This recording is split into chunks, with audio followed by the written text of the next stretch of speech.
across the UK, on DAB+, on YouTube, on your mobile, and on your side.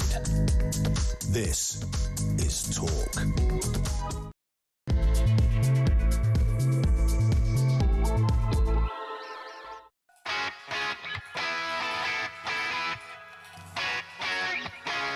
Three minutes past 6. Top of the morning. Shall we do this? Happy Sunday, one and all. Mark Dolan Talk Breakfast. The last Mark Dolan Talk Breakfast for a while.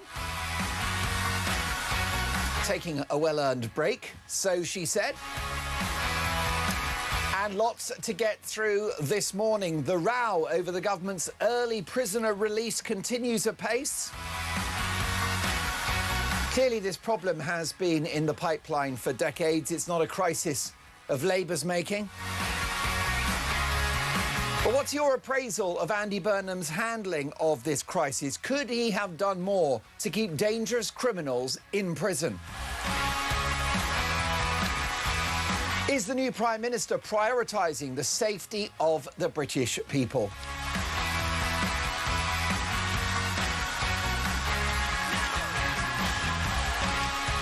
Meanwhile, welcome to Lawless Britain as Greggs the Bakers bring robo-cops in to deter shoplifters. Has it come to that? To protect your Greggs sausage roll?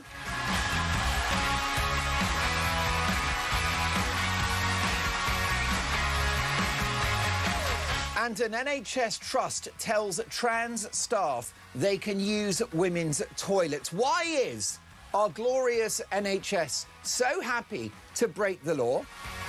And why is the National Health Service, which is there to protect our health, so ignorant about human biology?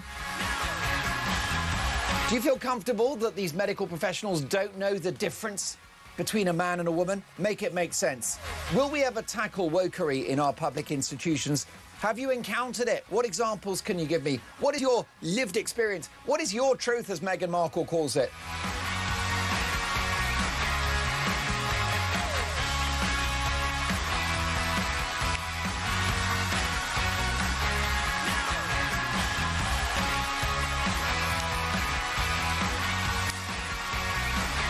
So lots to get through, and I've got a big question this morning because I'll be stepping away for a few weeks and I want to just reflect on where we are at as a country. You and I have had a big conversation since my return a year ago to Talk, the home of common sense. And yesterday, one of our brilliant audience members, one of our callers, asked me what I think we should do to save Britain. It stopped me in my tracks. What do I think? So that is the topic of today's Dolan's Dispatch, my manifesto for Britain. You won't want to miss it at 9 a.m. It might get me cancelled. Good. It's riddled with unfashionable opinions in which I specialise. But what do you think? What is your fix for broken Britain? Whether it's immigration, whether it's energy, whether it's integration issues, whether it's the economy, what is your fix for broken Britain? I'm putting you in charge. You are head of policy. I'm the Prime Minister. You're welcome. Might have to buy a new suit. Might get one that fits me. That would be nice. What is your fix for modern Britain? 0344 499 1000. Text the word talk in your message to 87222. Leaves a voice note, and as the saying goes, let's talk. I know it's going to be a special show today. We always give 100%. I'm going to give 110% today because I've got some outstanding talent. Taking your calls, what is your fix? Your solution for broken Britain. Taking your calls is Matthew. Big talent here at Talk. Very handsome, very clever.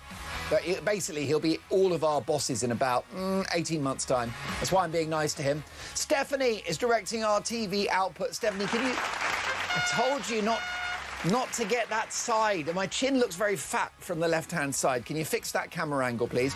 If you want to see the special show that we're putting out and Dolan's Dispatch, all my amazing guests, head to YouTube, search Talking Up We Pop. And I'm very excited because Dean Spencer, as you know, our executive producer, is away. He's in Turkey having a bum lift. They'll have to find it first. You're having a lot of work done. The whole body's being reconstructed, and rightly so. And then there's the liver to worry about. Going to a different country from that. He's getting it from a Vietnamese child, which I find unethical. But it says, you know, it says a lot that he's willing to do that. Therefore, in his place, we have the legendary James Liney, one of the finest broadcast producers in the United Kingdom. Editorially on point, organised, incredibly highly skilled. He actually recognised as a computer, unlike lovely Dean Spencer.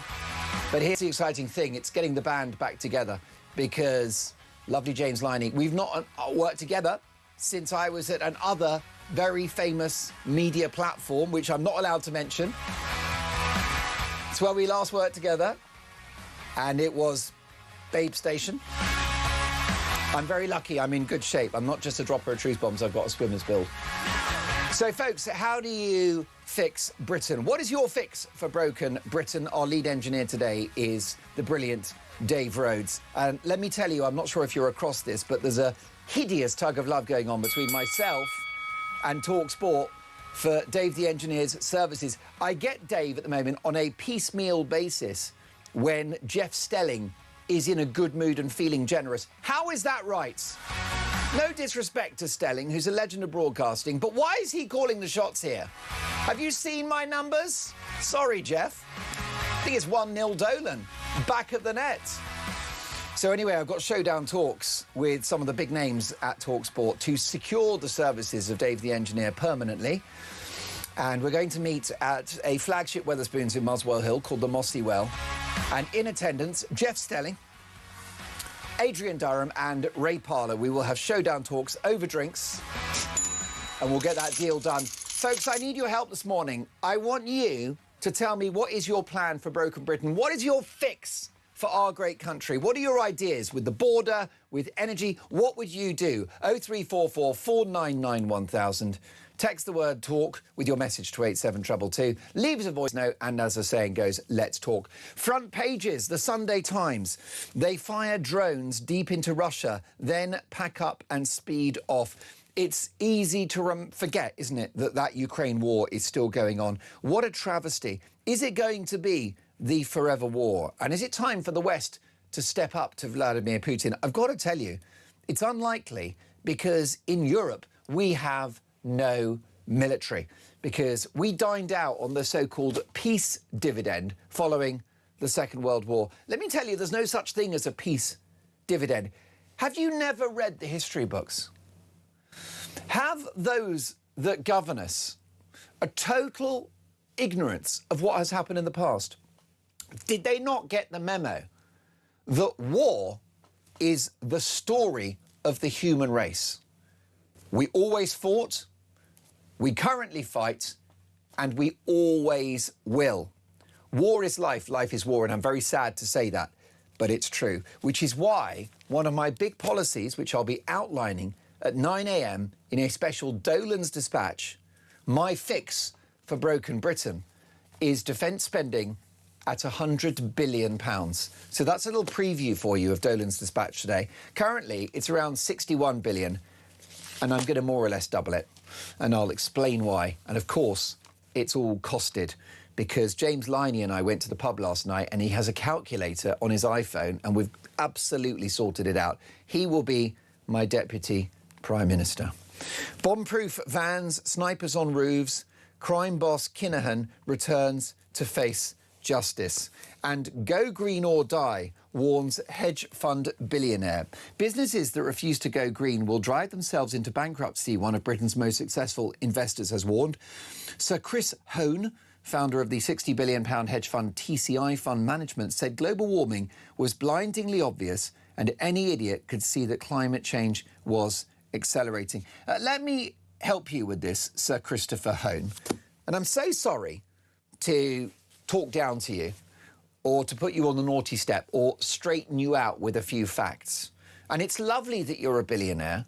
Well done for making money off of numbers on a screen, unlike the rest of us getting up in the morning and putting a shift in, like many of my viewers and listeners who drive a van and they're loading stuff into the van and out of the van all day long, dealing with traffic, struggling with the cost of living crisis, trying to put food on the table.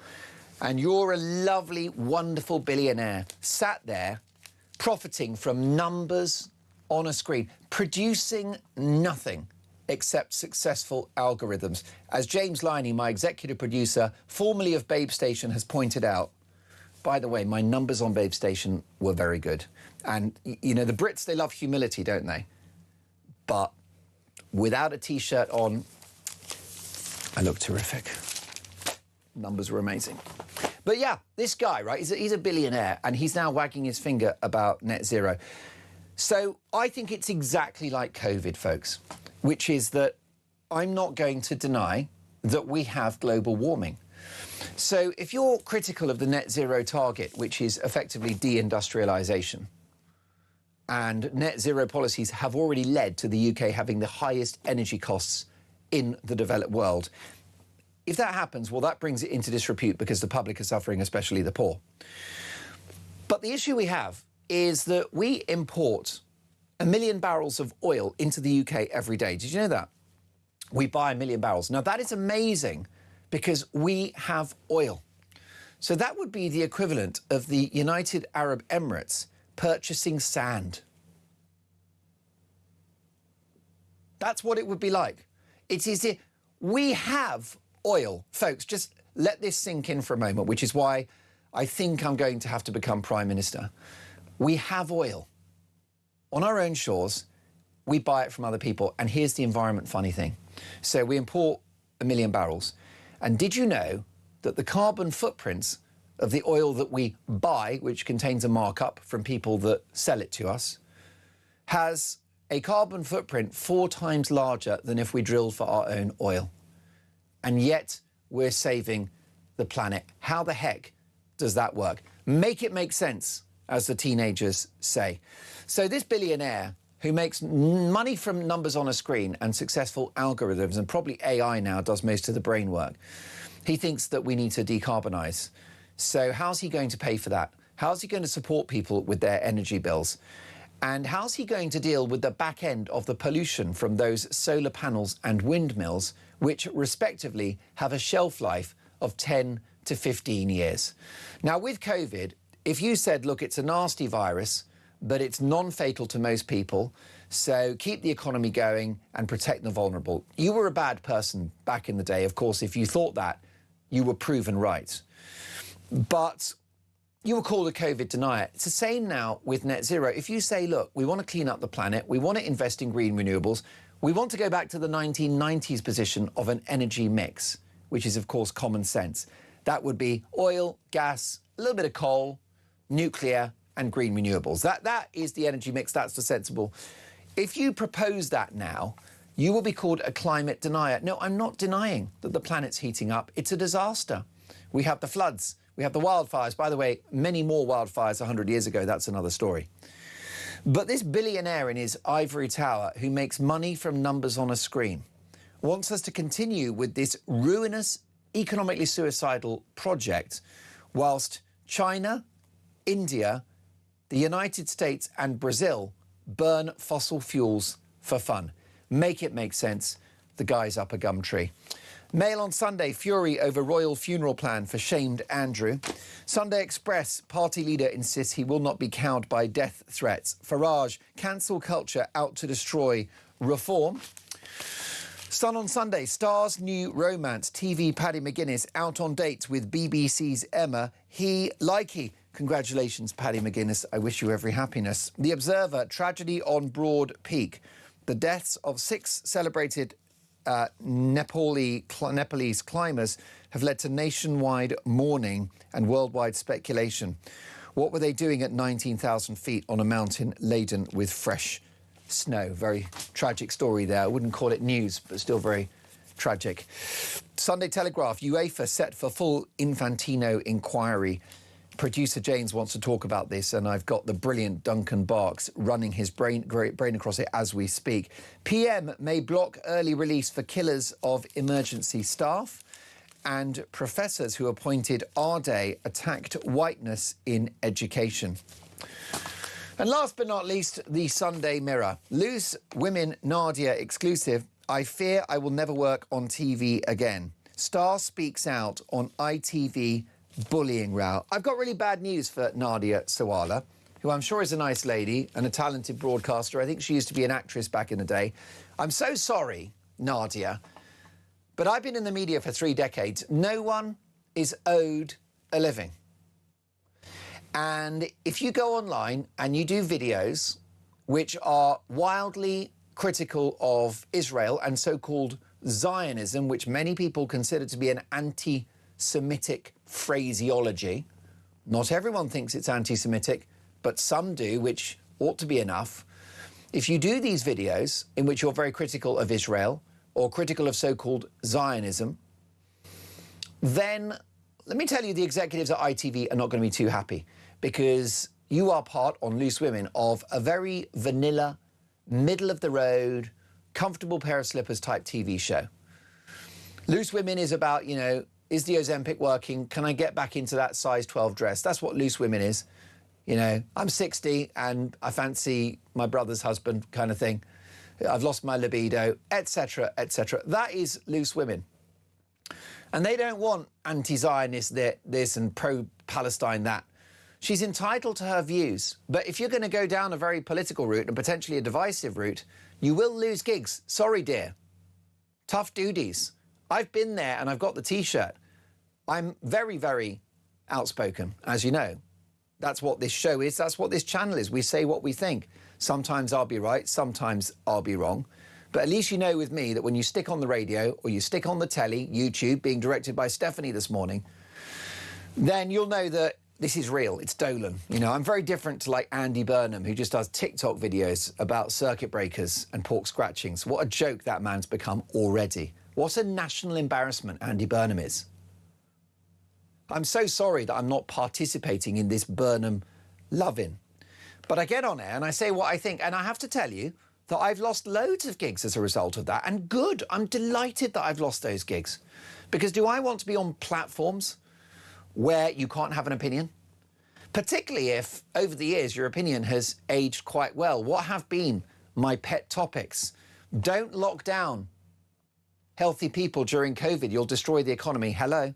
3 trillion national debt. I sat in this very studio ranting and raving about the lockdowns in 2020 and those disgusting, filthy, worthless, scientific, empty masks. Open borders. I flagged it up. The cult of welfareism. Well, now the cost of welfare is higher than the income tax take of the country. So for my views, I've lost gigs and I couldn't care less, because on all of those issues I've mentioned, I was right. And I'd rather say what I think and be judged by history. So, Nadia, you might be right that Israel is an outrageous, disgraceful terror state. It's not my view, but you're entitled to yours. But if you go down that route, and especially if your remarks are upsetting to Jewish people, well, then go figure that you've lost or may have lost the Loose Women gig. Welcome to the club. Get yourself a YouTube show and see whether you sink or swim. So much to get through. What do we need to do to fix broken Britain? What is your fix for this country? This morning, I'm going to get you to sort out the boats, immigration, net zero energy supply, integration. I want you to tell me how many migrants should come into the country every year. We can all agree illegals 0. I think, should we just agree that it's 0? But how many legal numbers should we have in? I want you to sort out the economy. What is your fix for broken Britain? 6:21. We've got a big star coming in the studio next.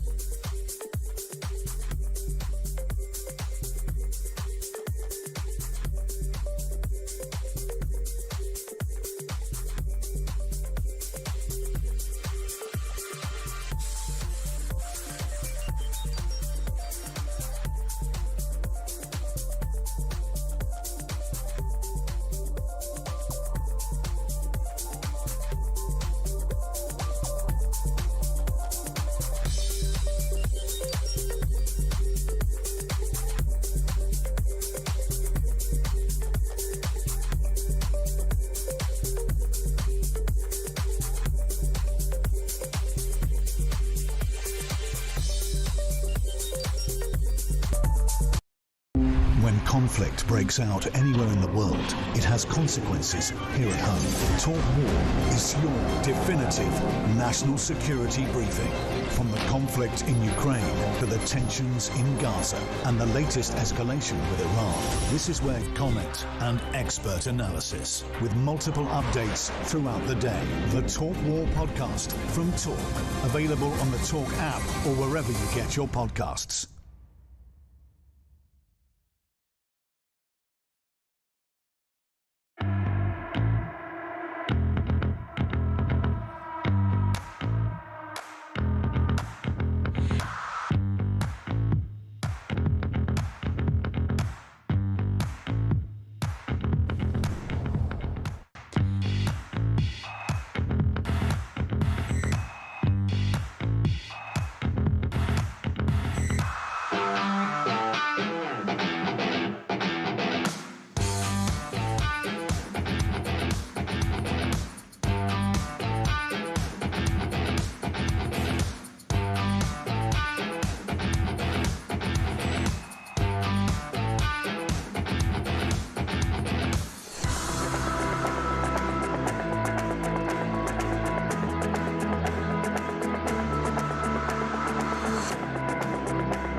Across the UK, on DAB+, on YouTube, on your mobile, and on your side.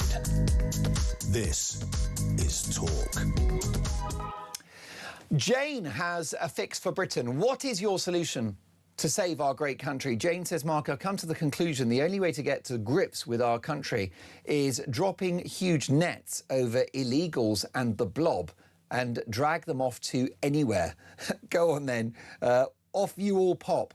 I just hope I'm right in thinking there is hope. I mean, that's the million-dollar question, is whether or not it's too late to save Britain. I don't think it is, but as the cliche goes, it's probably 5 to midnight. Cliff in Berkshire, good morning, Mark. To fix broken Britain, we need to cancel net zero, secure our borders and build more prisons. Once we've built the prisons... should stop, and that will help to save an awful lot of money and put it into our military. We need that. It is serious now. I think, you know, we really need to defend ourselves because it's seriously dangerous now. Basically, as far as I'm concerned, nearly all of it,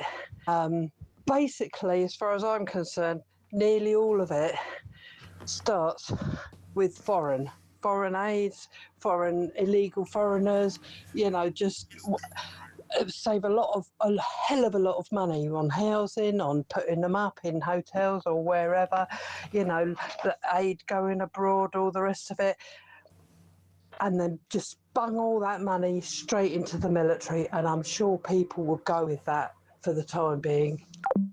Hev, what a wonderful voice note. Thank you for kicking off the show in style this morning. Live in the studio, we have broadcaster, journalist and talk star Duncan Barks. Good morning, Duncan. Morning. Lovely to see you. Always a pleasure. Is it too late to save Britain? Someone contributed a few moments ago, I think it was a message you read out saying it feels like 5 to midnight. Yeah. It does feel like 5 to midnight. I think the next 10 years will be integral to where this country ends up. And part of me has a little bit of hope that we might get some kind of political revolution, not a revolution on the streets, but a political revolution. The other part of me thinks if people get taken in by Andy Burnham's act, then we're on a hiding to nothing. I think it's already wearing thin. Do you? I think the TikTok videos, the circuit breaker video yesterday, it went down like a lead balloon on social media. I hope so, but this is the thing. And I had a conversation with someone a couple of weeks ago who's a lot younger than me, and they said, what do you make of Andy Burnham? And I was like, why are you asking? And she was saying, she's 17, she was like, he's all over TikTok, he's great. And I found myself thinking, this is really interesting, because whilst talk viewers and listeners, and you and I might just go, Andy, just give it a rest, mate. I'm not interested in your view and pork scratchings. I don't care, right? The younger generation, and remember, Labour have got legislation on the blocks to allow votes from the age of 16. You know, it could be a very clever move to really court that cohort of younger voters, the 16 to 18-year-olds, who don't give a flying fig about politics. They're not interested in our national debt. They've gone... chappie who's all over social media doing pictures of him, you know, eating a barm cake or whatever. And that, I think, is part of the problem. Most definitely, I completely agree. And I think that's a really good overview. And I think it is 5 to midnight. I do think that if there is a left-wing rainbow coalition at the next election, then we're done for, because you've got the 3 years that this current administration has left to run. They're likely to take most of that. Yeah. You don't think there'll be an early election? Well, I think it's either immediately, which will be perhaps November, yeah, or it's the full term. That's where my money is. I have a theory, and someone laughed at me the other day, and my theory is based on cynicism in politics, predominantly because Andy Burnham said there'll be no early election. Well, you know, when a politician and their lips move, it's a good chance they're lying, right? And secondly, I think there's a really big ego there, and he will find it hard to resist not trying to go to the country when the polls are slightly on the up to try and get a fresh mandate. And my theory is, and it's a theory, I mean, will I put money on it? Maybe a tenner. That he will outline at the Labour Party conference in a couple of months' time a manifesto, and then he will go to the country in November. That's my theory. Well, I think it's a really solid theory, and it would make sense. Yeah. Because Andy Burnham will never be more popular than he is now. Yeah. And also, Restore and Reform still fighting like rats in a sack with the Tories as well. Isn't it?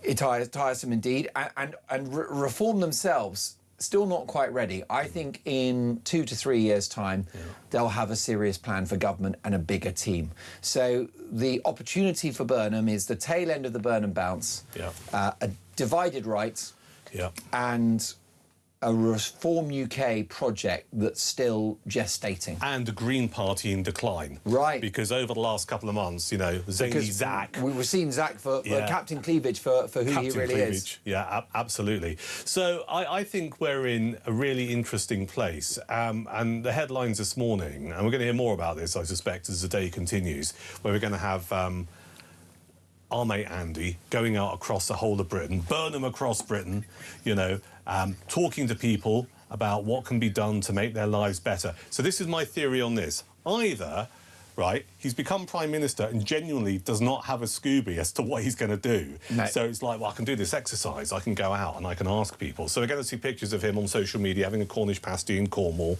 and maybe an ice cream at, you know, Great Yarmouth and, you know, maybe a deep-fried Mars bar in Glasgow. All of this kind of stuff as he straddles... Well, that's a horrible word. It's a horrible mental image. As he crosses the whole of Great Britain. People might be having their breakfast. Sorry. We don't want to hear about Burnham straddling anything. No, I feel bad. Asking people what needs to change. Or he's already got a plan, but this is just an exercise in like, well, I went out and asked people, and this is what they told me. It's one or the other. But this is my view on what he's going to come back with. Because you ask people, right, what needs to change? Most people just go, well, I need more money. Right? Correct. So I think we're going to end up... The economy's stupid. I mean, it's the cost of living and immigration, isn't it? Yeah. But he won't talk about immigration. He's frightened to talk about it. We know that so far. He's very reluctant to talk about it. So I think we'll end up with this exercise of Burnham across Britain. He'll come back and say, I've spoken to people. We need to do this. We need to ease the cost of living. That will result in one or two things or both, either taxes going up and borrowing going up. And we can't afford either. Now, do you agree with me that Reform will have got their ducks in the row by the time of the next election if it's in 2 or 3 years' time? I'd like to think so. I think they need a little bit more intellectual heft within that party. I think they need to outline their policy platform in more detail. I mean, apparently the conference, which is happening, I think it's in October, the conference. Was it September? Is it September? I think it's September. I'm going to it, so I should know. I need to check the dates. Are you speaking?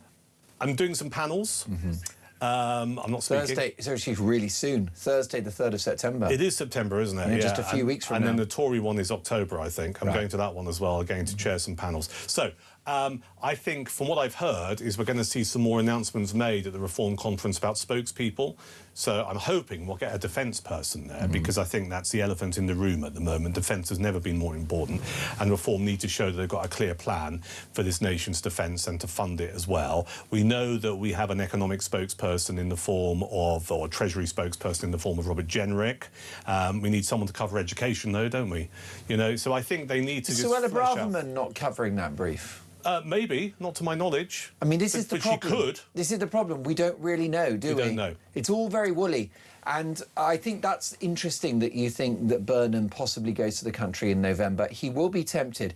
The flip side is that he also will look at the numbers and perhaps take the view that if he goes to the country, he will lose. Yeah.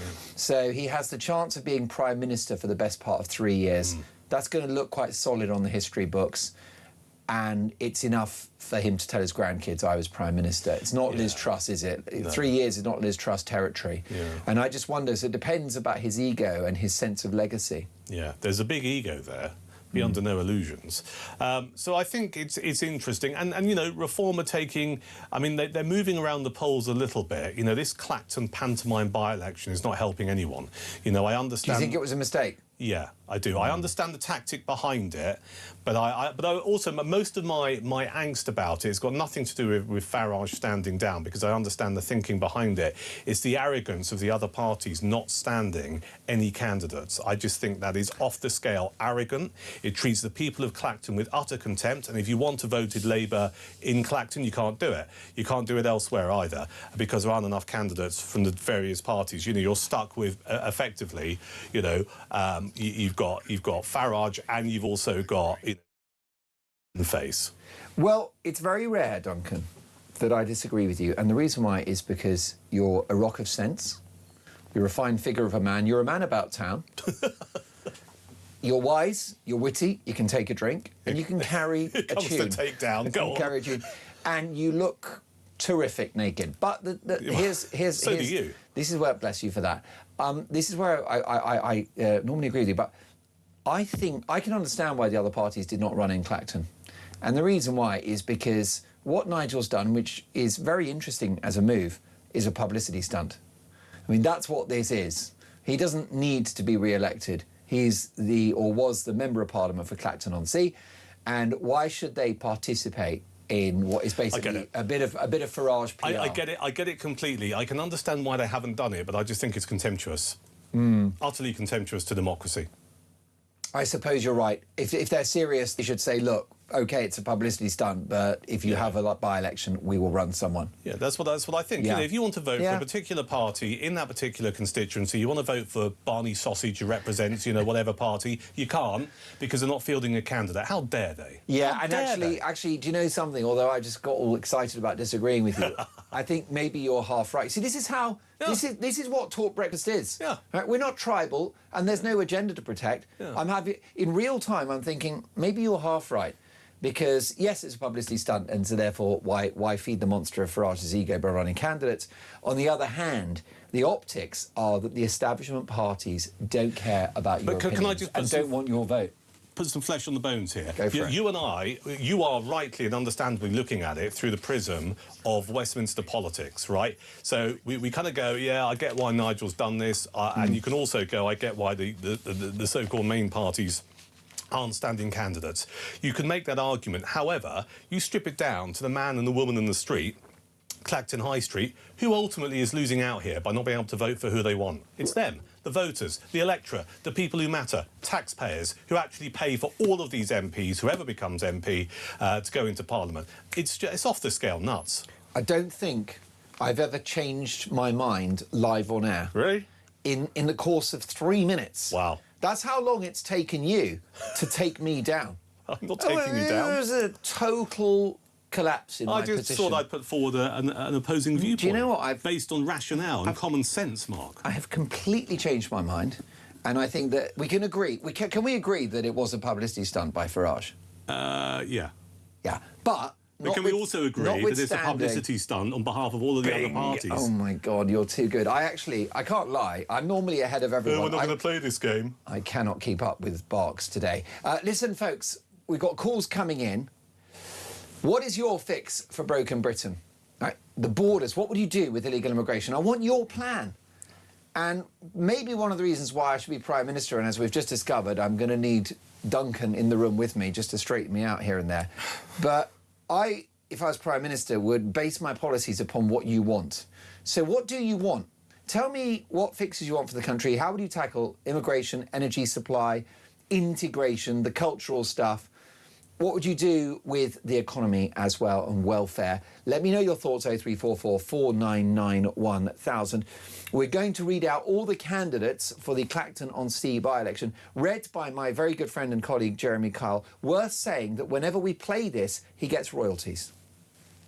So the full list of candidates for the Clacton by-election: Joseph 77, the Independent; Adam Akatip, the Forward Party; Count Binface, the Count Binface Party; Nick the Incredible Flying Brick, the Official Monster Raving Loony Party; Tony Kane's an Independent; Woke Trump Kazi is an Independent; William Stewart James Clouston is the Social Democratic Party candidate; Rhys Cowan, an Independent; Glenn Charles Cummings, an Independent; Martin Davis, the Freedom Alliance Real People Real Alternative; Andy Earlam's an Independent; Nigel Farage, the Reform UK Party; Atiye Fards, an Independent; Lawrence Fox for the Reclaim Party; Tony Francis is an Independent; Robin Green, an Independent; Abby Hookway, an Independent; Howling Lord Hope, the Official Monster Raving Loony Party; Stephen Richard Ingram is an Independent, as is Amy Morris; Derek Norbert Morris is an Independent; Michael Noel O'Keefe, an Independent; Martin O'Brien, an Independent; Nick Pellis, an Independent; and Ketanar Kumar PPIA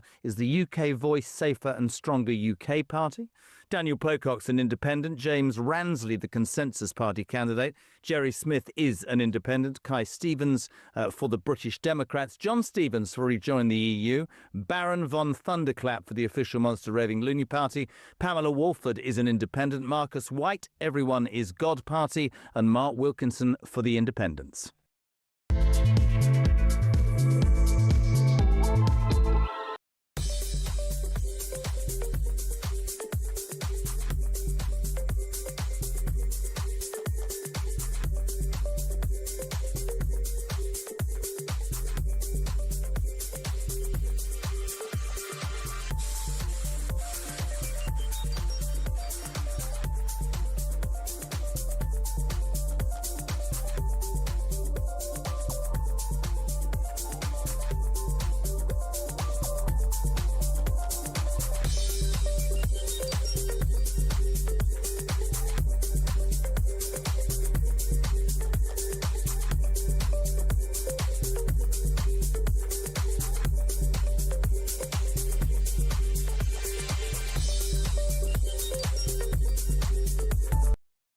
Across the UK, on DAB+, on YouTube, on your mobile, and on your side.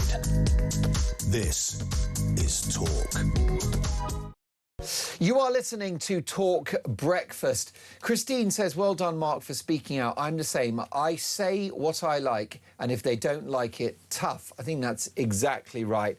What is your fix for broken Britain? I'm going to put together today the People's Manifesto, because you don't need a manifesto written by Kemi Badenoch or written by Andy Burnham. You need a manifesto written by the British people. So I'm all ears. How are you going to fix illegal immigration? What are you going to do with welfare and the economy and taxes? What are you going to do with energy supply? What are you going to do with integration and the flag and national identity? It is over to you, 0344 499 1000. The wonderful Matt is taking your calls this morning. Thoroughly enjoying the company of our executive producer, James Liney, directing our TV output, the wonderful Stephanie. If you want to see the show, head to YouTube, search Talk and Up We Pop. How would you save Britain? Matt in Shrewsbury says, good morning, Mark, and good morning, Duncan. The country is divided. So let's actually divide the country into North and South England. A great big wall dividing it all up. All the lefty liberal purple-haired brigade can live side by side with the illegals, the women who have a penis, and the oppressed criminals who deserve a second chance. The rest of us will live on the other side of the wall. Matt, I think you might be a genius. Is that the greatest? Is that, well, Matt's in Shrewsbury, apparently that's not the north, it's the west, isn't it? Well, really? I was going to ask a question. Where do you put the wall? Where's the dividing line? Where would you put it? Well, my British geography is not that great, so I would struggle to answer that. Brum, maybe? The top of England's second city? The top of the Midlands? Nottingham, maybe? I don't want to be associated with Birmingham. Do you think that if you split the United Kingdom, a bit like the old Germany, east and west, and you've got a left wing woke half. Do a line down the middle. Which would be a more integrated, harmonious society with a growing economy, do you think? Blimey, that's the question. So what, you do a line down the middle? So not across, but fair. down the middle. That So you'd seems have fair. East and West UK. Oh. Ooh. Well, you wouldn't want... I'm just trying to think. So you wouldn't want anything... You wouldn't want... I wouldn't want to be in the part of Brighton, because Brighton and Hove has fallen, frankly. So, I mean, I don't know. I'd probably... The West Side, maybe? Well, the team actually I quite like believe that- Dorset and Devon. Well, I'd be down there in a flash. Yeah. The team say that you can divide the country based quite simply on the pronunciation of the word glass. Oh, yeah. Right? Yeah. So everyone that says Glass. glass is going to be in the sort of right-wing area, Yeah. which has strong borders, common sense energy policies, Yeah. and low taxes. And then if you say glass, you get 100 genders. We're going to get into so Right. much trouble. So that particular part also has to have trams, right?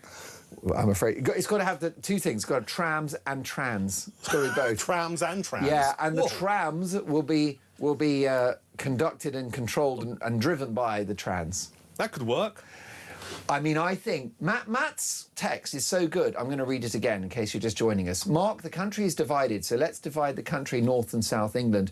A great big wall dividing it up. All the lefty liberal purple-haired brigade can live side by side with the illegals, the women who have a penis, and the oppressed criminals who deserve a second chance. The rest of us will live on the other side of the wall. It's funny, though, isn't it? Because if you were to just find some new territory, a big chunk of land, Yeah. and that land had a kind of coherence culture, a monoculture, border control, Yeah. low taxes, enterprise friendly, and a caring welfare state which was a safety net, not a lifestyle choice. That sounds like a country that would prosper. I'd be there. Can you imagine? And it would be a multi-ethnic society Yeah. based around the values of that one territory. Yeah. We can but dream. I mean, this is obviously what we need for the UK. And I think it can be done. But it's going to be painful, and it's going to involve defeating the progressive left in this country, who have in many ways won without a single vote being cast. Well, that's very true. And also, the elephant in the room in all of this, and I don't think people really see the trouble we are in economically, is where we are when it comes to national debt. It's really, really interesting. We owe about £3 trillion. That's the official statistic. If you talk to campaigning organisations like the Taxpayers Alliance, they say that number is far greater because there's liability for public sector pensions not Correct. factored in. You've also got financial commitments to PFI, Private Finance Initiative projects over the many, many years. So they say it's more than £3 trillion. And just to put it into context, our debt interest alone, to service our debt, so think of it as a credit card, it's not paying off what you've borrowed, this is paying off the interest alone, is 105 to 110 billion pounds a year. All of that is unsustainable. And my concern with this current administration and Andy Burnham, who I believe is a people pleaser, Andy Burnham has come from a political background where he's mayor for Greater Manchester and is used to saying to government, more money, please, more money, right? He's now in a position where he's actually got to control with his Chancellor, John Healey, the purse strings. And I do not see any sign that they really understand fiscal responsibility. And already we're starting to see think tanks that are on the left of the political spectrum say, oh, well, we should change the fiscal rules because borrowing more money is fine as long as we invest it in infrastructure. No, it's not. For all kinds of reasons. One, we can't afford it. And two, when it comes to running any infrastructure projects in this country, especially when it comes to transport, we can't do it. No, we can't, because it always goes up and it's always delayed, and you've got bureaucracy, and when it's public money, there's so much waste and incompetence, as we saw with HS2. And you're so right, calling it investment is snake oil language. I would swallow extra borrowing if we did not have an ever-growing population as a result of legal and illegal immigration. If you had 30,000 new people coming into the country every year, I'm like, brilliant, build, baby, build. But if you're borrowing more cash just to essentially accommodate the extra people that pour into the country every year, no thanks. And if you take that 30,000 figure, if those people were contributing into our economy and not taking from it in terms of welfare... Which for and decades benefits, they were, because we used to have great immigration. Yeah. it would be all right. But it's not happening now. We have an increasing number of people who come to this country and are taking more from the state and are not contributing their fair share. So consequently, you either have to put taxes up or increase borrowing. Either, which means our kids, Mark, are going to end up with literally a debt time bomb that's going to explode, or it means that Talk listeners and viewers, as we call them, Alarm Clock Britain, are going to have to pay more on their taxes. Most definitely. And you mentioned our indebtedness, and it's now been considered that it's around 3 trillion, according to one particular think tank. Is it the Taxpayers Alliance? It's one of those particular groups that have said that, yeah. 3 trillion. But actually, I spoke to a guy in the city, a very successful guy in the city this week. Yeah. And I'm really glad you mentioned not just the PFI, the Public Finance Initiatives, which have been a massive mortgage on the country, thanks to Tony Blair, but the public sector pension liabilities. If you were to factor those in to the nation's finances, we are technically bankrupt. Yeah. I mean, if you talk to some economists, there was a guy who's a former economist for the IMF, I forget his name, but we can find him online, who has said it's more than likely now that Britain will need a bailout at some point in its immediate future. And these are people who know what they're talking about, right? And some viewers and listeners to Talk who are older. I mean, I was born in the 70s. I don't really remember much of the 70s, but we had to go cap in hand to the International Monetary Fund to bail out this country. And you have economists who take the view that that may well happen again, unless, of course, we can get a grip on our finances. You bring your A game, Farage, and the establishment parties. You bang on with the economy, and you said something that is so true, which is that Andy Burnham doesn't realise or understand the scale of the financial problems that lie ahead. That I think that he's very naive, he's very wet behind the ears, he's been a regional mayor.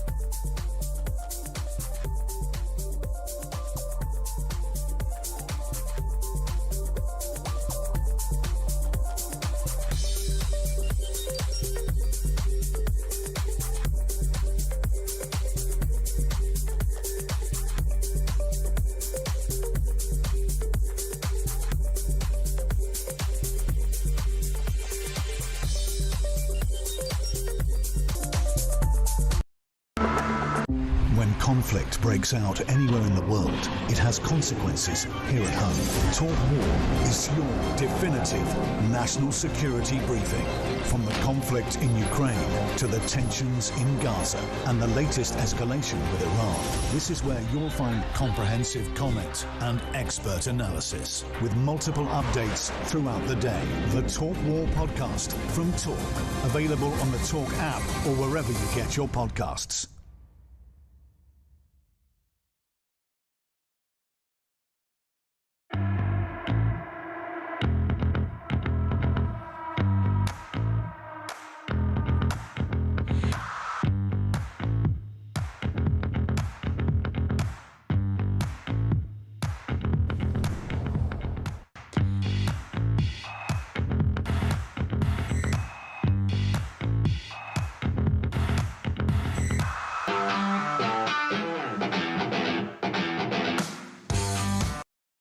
Across the UK, on DAB+, on YouTube, on your mobile, and on your side.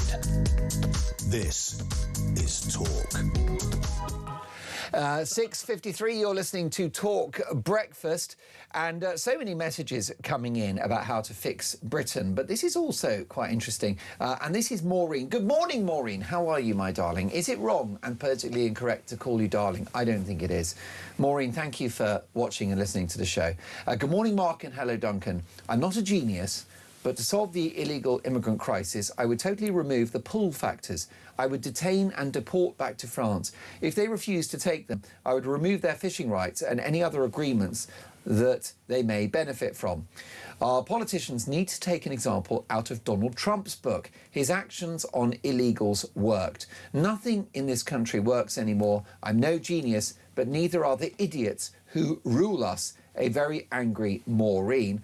Fiona, when Andy Burnham devolves powers and cash to councils, is there going to be checks on how it's all being spent and under British law and standards? Fiona, I'm so glad you mentioned that, because when we had very powerful local government in the 1970s, there was so much incompetence, so much bureaucracy and so much corruption. Do you remember the loony left? That was a term that referenced local government in both the 70s and 80s. Margaret Thatcher made it all central. She brought it all back to Whitehall. The other argument that she had is that turnout in local elections is very low, so it doesn't even come with any democratic authority. Andy Burnham, busy devolving power as we speak, and the turnout for the Greater Manchester mayoral election was 25%. I'm so sorry, that is actually not a mandate to govern, so you should not deploy more powers and more funds to such poorly represented offices. We've got a bit of trouble here for Duncan Barks. Hi, Mark. What is wrong with Birmingham? Can you ask your guest that question? Lots of your listeners are from Brum. Well, I don't want to offend anyone, but I'll call it as I've seen it. Last time, I went to Birmingham a lot in the late 1990s and early noughties, and I thought it was a cracking city. I thought it was superb.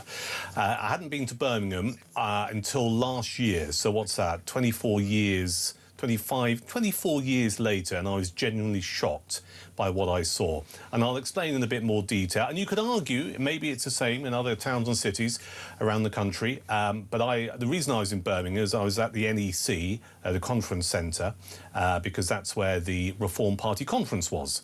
And I was there chairing some panels for someone I work with, and the Taxpayers Alliance. I chair some of their panels with various politicians and whatnot.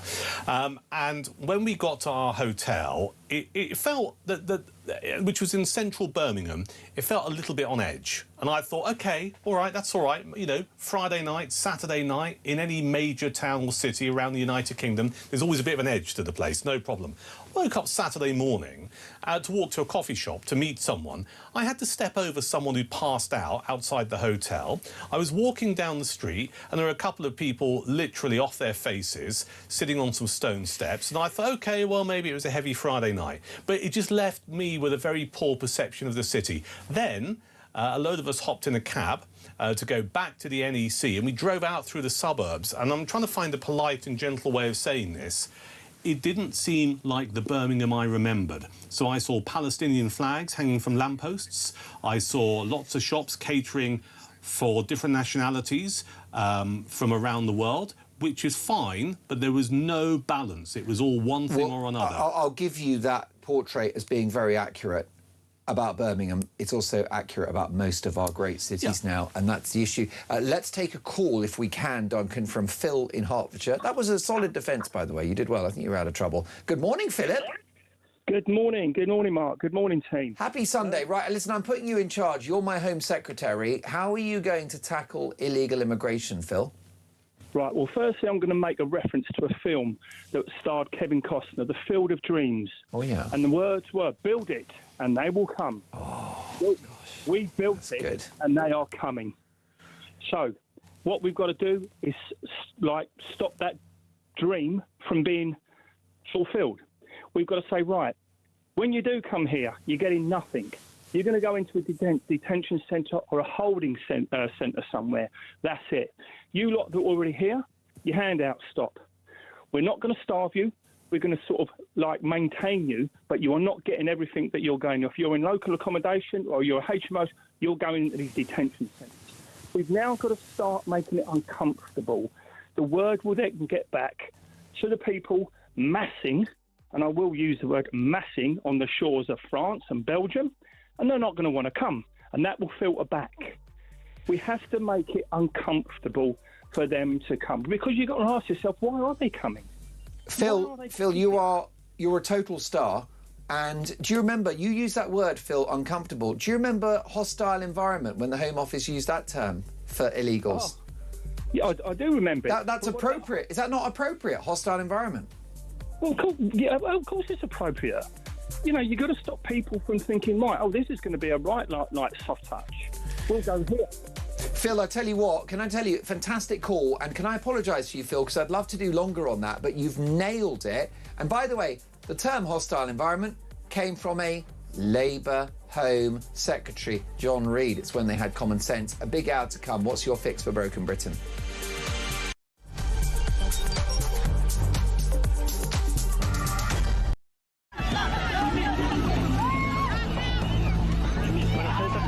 The entire city is being overwhelmed, and there are people who bear direct responsibility.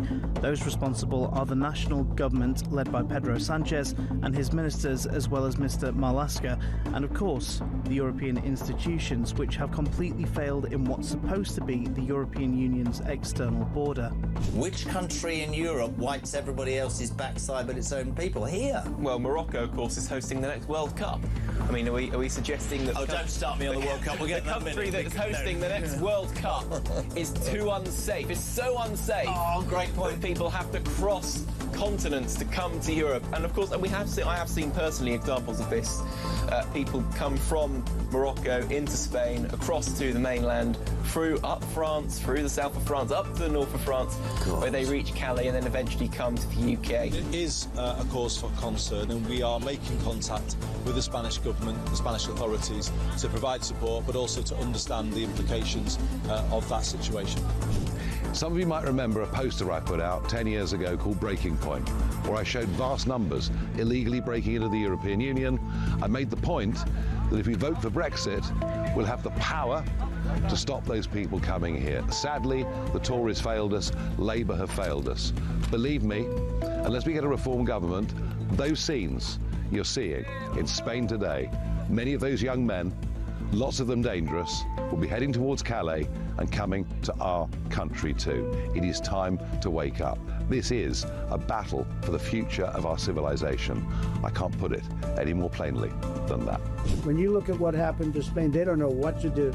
And it's happening again today. They're coming in by the tens of thousands. They're just invading the country.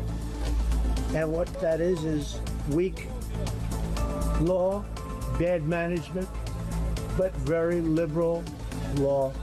They passed a couple of laws, and people read. You know, people are smart. They read from other countries, and they swam that 3-mile sweat wall, however they got in, but nobody's seen anything like it. That will look good compared to what's going to happen to the United States. The biggest thing, the worst thing that Biden did is allowing 25 million people into our country.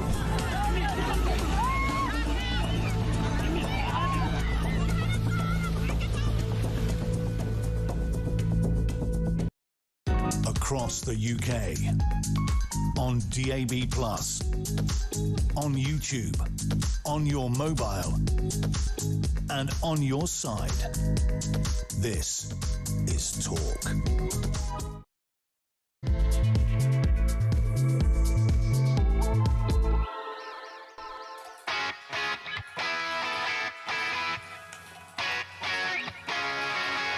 Three minutes past 7, shall we?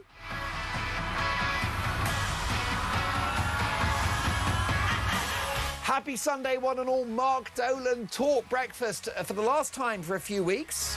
And I'll be taking a little break.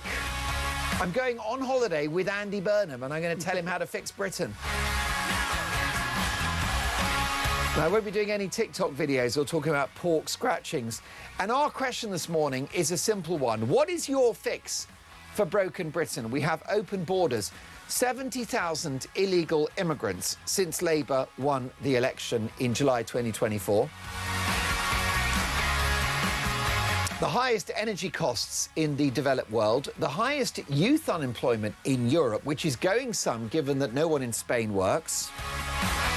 We have poorly integrated cities now with folk living a parallel existence. Independent of the rule of law, independent of the culture of this country, sometimes independent of the language. So how would you fix Britain? What is your fix for broken Britain? 0344 499 1000. Text the word talk in your message to 87222. Leave us a voice note. And as the saying goes, let's talk. You and I have got a busy morning. It is Sunday. The sun is rising. Get that kettle on. We got work to do. And we're going to kick off with some of your feedback before I welcome our two-star guests. First of all, what about fixing broken Britain? David, if we can, let's start with Travelling Boz. Morning, Mark. Travelling Boz here.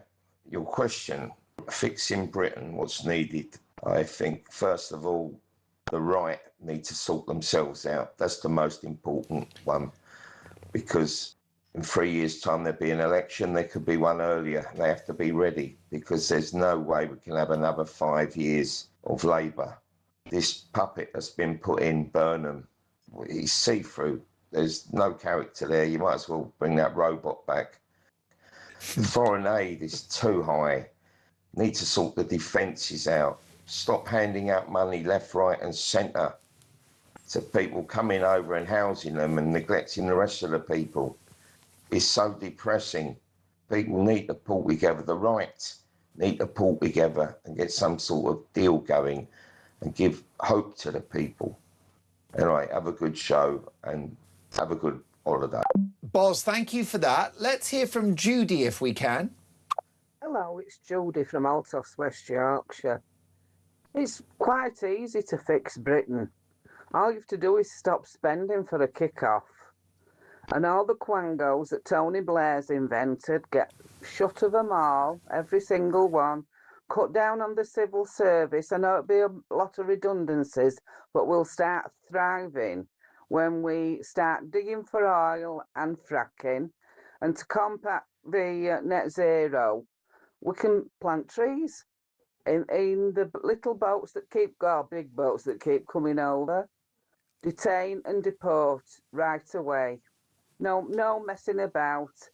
And the police get from behind the computers, stop and search anybody they think that might have something that they shouldn't have, such as big machetes or even guns.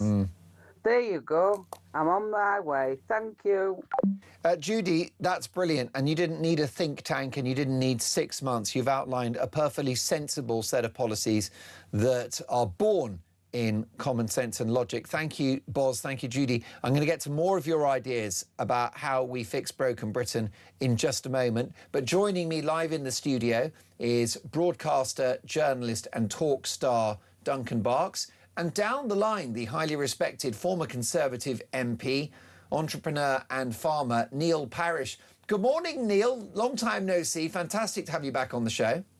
And great to be back. Yes, still very hot and dry here, feeding my cattle some winter feed. It's a very interesting year weather-wise, that's for sure, Mark. Most definitely, and I know it's a real struggle for our farmers. It's interesting listening to those voice notes, isn't it, Neil? The public are able to identify the problems facing the country, and their solutions sound quite workable. Yes, I was particularly enamoured with Judy from Yorkshire, who really, I think, hit the nail on the head. You know, I mean, let's actually get the economy going. Let's get the taxes cut. Let's actually, reduce the cost of employing young people. We might actually get more people than employed. All of these things are so logical. Also, we do need to have a third country to send the migrants to, because not all countries will receive the migrants when they've come here. So, there's so many things that could be done so quickly. And the trouble with Andy Burnham is it's also very cosmetic. He's perhaps much better at presentation, but, he orders a review into early prison release and then, of course, says, well, there's nothing I can do, and it carries on. And I think, this is what people will soon see through, is that, you can't have cosmetic politics. We've had far too much of it. And I also think that it will be time for the right in politics to come to some sort of arrangement between, you know, Conservative and Reform, in order that we don't get a sort of rainbow coalition after the next election, which will be Reds and Yellows and Greens. And that is what this country certainly does not need. Why do you think, Duncan, the political establishment, the Tories, Labour, the so-called Uniparty, are so reluctant and have been so reluctant over many years to deliver the will of the people? Because I think they're out of touch. I think it's too easy to remain, and I say this with respect to any serving politician, to get caught up and remain in that kind of Westminster bubble. You do have some very good constituency MPs. Neil was one of them, and he was able to reflect back to Parliament what the people in his constituency were saying and thinking and stuff. But I think there is fundamentally a block, and I think there's a challenge where there is a mindset which is kind of like, well, we know best. And I think, you know, there is a gap between, you know, someone who's living in the southwest of England and what they're experiencing and the issues that matter to them, and the people who are representing political parties and leading them in Westminster. I think that's a fair point. Neil and Duncan, let me bring you up to speed with a quite shocking story. The new Energy Secretary and Labour left-winger Miata Fanbulle was accused of classic champagne socialism after the Mail on Sunday discovered that all three of her children are privately educated. This is despite Ms Fanbulle championing Labour's decision to slap VAT on public school fees, a policy blamed for making private education unaffordable for thousands of other parents. Well, Neil, we've seen over 100 private schools closed down since this policy came into being. And here we go again with the double standards of the progressive left. Yeah, I mean, I think that's something else that people dislike about politicians is the hypocrisy. And, you know, when you stand up and say, you know, let's put VAT on private schools, let's put pressure on them, let's reduce them, and then send your children to private school. Now, our children had some private education and they had some state education. We've got a choice in this country, and that's what we should have. And I think people work so hard, many people work really hard to send their children to private school. We did as well, and really couldn't afford it, but we found the money somehow, and I don't regret that one moment. And why should we have politicians, you know, criticising the system and then using the system? I mean, we need every kind of education in this country. We need a great state education, but we need private schools as well. It takes some of the pressure off of the state system as well, so that you're not actually putting those children back into the state system. They're being privately educated. You pay twice when you privately educate your children, because you pay your council taxes, you pay for education through that, and then you pay for it privately as well, and that's your choice. But like I said, I also want to make sure that we have a good state sector, but I'm worried about Labour over this, because they seem to be relaxing so many rules. Everything must be laissez-faire at school, and I don't think it works. I mean, I was a boy, as you can imagine, Mark, that needed to be kept in order and that needed to keep my nose to the grindstone. Otherwise, I wouldn't have done anything. And I think that is a lot of the problem at the moment, is that we're not actually pushing kids hard enough and getting them through the education system so they've got something behind them, so that when they leave school, they're employable. And this is what we need, people that are employable. Doesn't matter whether you're a brain surgeon, a plumber, carpenter, a farm worker, or whatever you are. What you have is valuable, but you need to go out to work. Well, as my producer has said, these youngsters can be as employable as they want to be, but if there isn't the set of circumstances you need to hire people, which involves less red tape and lower costs, it ain't going to happen. Duncan, here we go again with the double standards of the left. We've seen Diane Abbott back in the day, hardcore on the left of the party, Yep. a dyed-in-the-wool socialist, privately educates her kids. Yep. Here we go again. Miata Fumbula, by the way, she's very much on the left of the party. Yep. Her husband is a city trader and hedge fund founder. Another guy that makes money from numbers on a screen. So this is. Can I give some thoughts on this? So she's married to a bloke, and good luck to him if he's a successful city trader. But here's a man who's got multiple benefits off the back of capitalism, making money, right? So let's just put that out there for a second. I find this story genuinely beggars belief. So in my part of the world in West Sussex, one of the local news stories in the last several days has been the closure of a public school called Sompting Abbots, which is just outside of Worthing. It's been there for, many years. 100 years, decades, maybe? Yeah, possibly that. And they've had to shut up shop. So that causes a problem because obviously there's going to be children that need to be using the state sector or whatever. People are going to be out of work. It's just another symptom of this slapping VAT on public school fees. Not only, though, do we have this rank hypocrisy regarding the Energy Secretary sending her children to be privately educated, yet voting to slap VAT on public schools. If you look at some of the senior Labour politicians, they also went to private school, OK? So if you look at Louise Haigh, OK, the person who masterminded Andy Burnham's rise to become MP for Makerfield and then Prime Minister, she was privately educated. Wow. David Lammy. The woman, by the way, that's got more mobile phones in her bedroom drawer than Phones for You have in one of their shops. David Lammy. Yeah. Privately educated. Wow. John Healey, Chancellor, go on. Privately educated. So, just let's put it out there for a Hello. second. These are all Labour politicians, senior Labour MPs who benefited from a private education, and yet they don't want other people's children to benefit in the same way. What does that tell you? Yes, and what about this? 2010, Diane Abbott excused the fact that her children were at private school by saying West Indian mums will go to the wall for their children. That's interesting, isn't it? Does that mean that non-West Indian women care less about their children? Is this about skin colour, Diane? Make it make sense. It was revealed that she sent her son James to the private City of London school, which cost over £10,000 a year. It's about double that now. Very interesting, isn't it, Neil?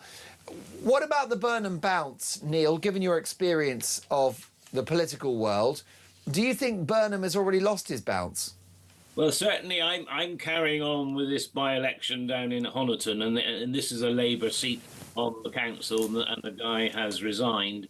And there is no Burnham bounce down in Devon, I can assure you. And it's a fight between ourselves, Liberal Democrat and Reform. And so it's very odd because, you see, I think this idea of taking number 10 to Manchester is okay, but why shouldn't he bring it to Exeter? Why shouldn't he go over to Norfolk? Why shouldn't he go to Wales or Scotland? I mean, all of this, in a minute is coming back to bite him because, yes, it's all very well to be very pro the North, and I very much admire the North, the great workers and great cities up there.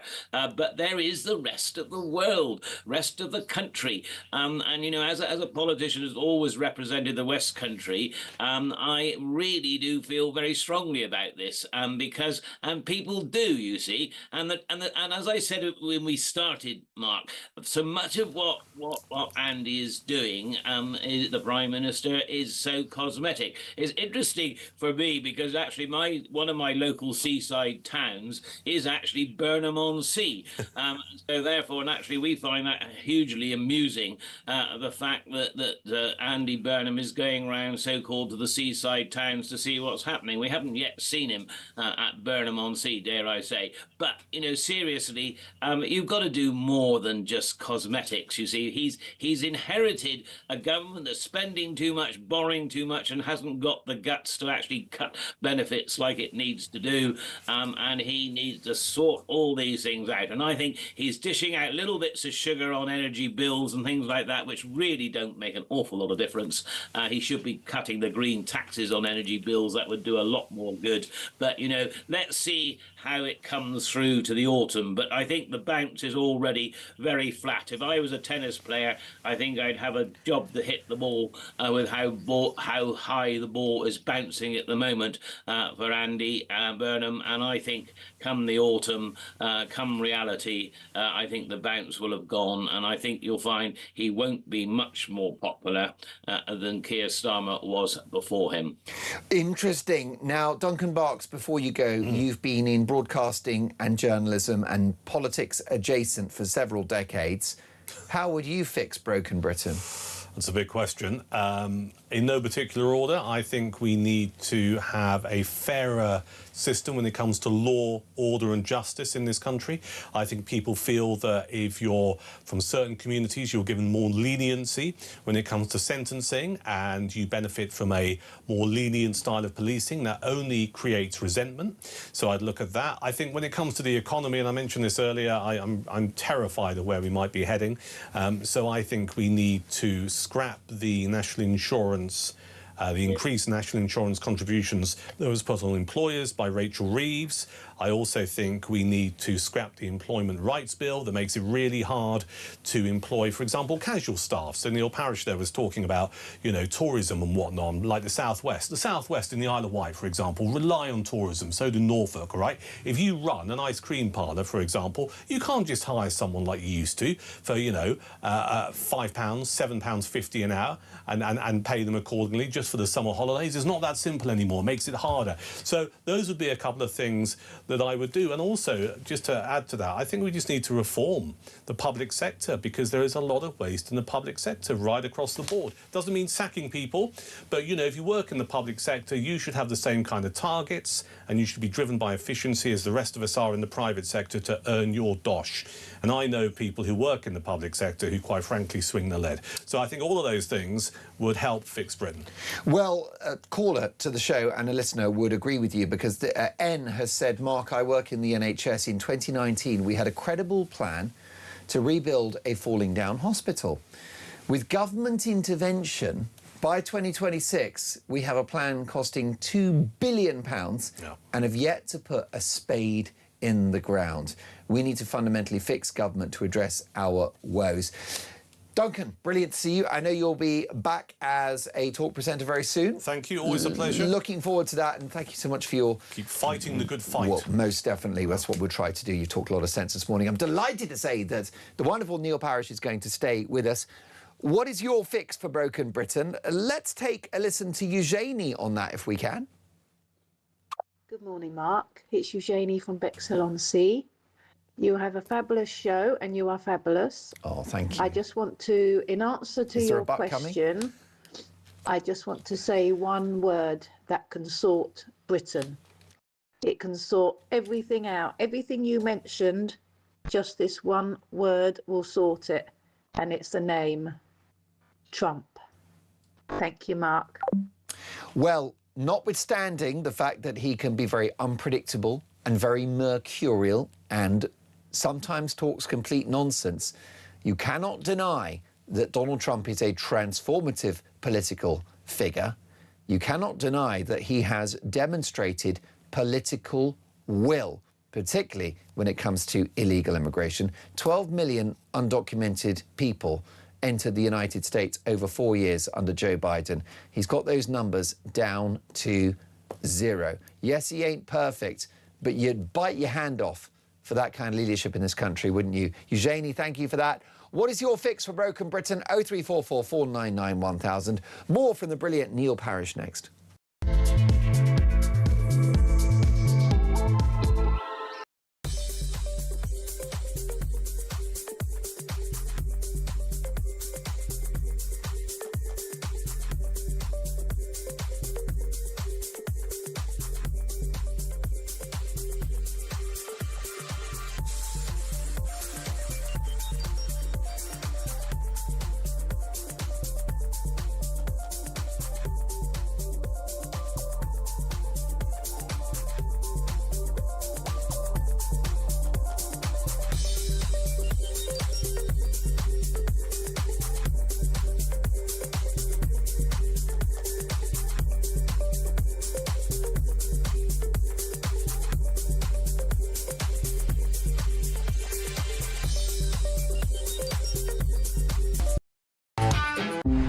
conflict breaks out anywhere in the world, it has consequences here at home. Talk War is your definitive national security briefing. From the conflict in Ukraine to the tensions in Gaza and the latest escalation with Iran, this is where you'll find comprehensive comment and expert analysis with multiple updates throughout the day. The Talk War podcast from Talk, available on the Talk app or wherever you get your podcasts.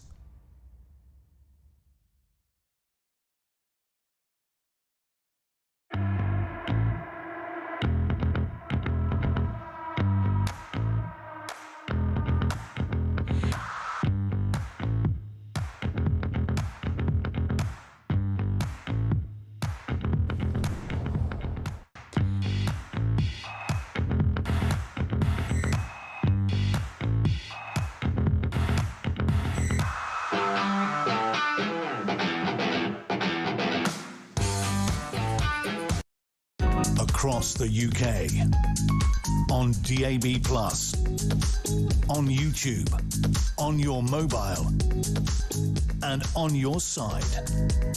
This is Talk. What is your fix for broken Britain? That is this morning's big question. Let's take a listen to Joan on a voice note if we can, David. Stop giving the migrants anything at all. Send them all back to France. Stop all international aid. Cut off all the benefits for kids under 18.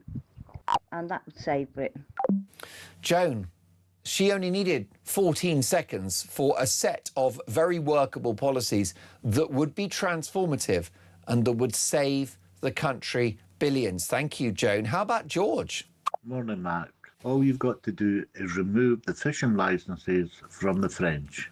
For one, for every boat that comes across, take one off them.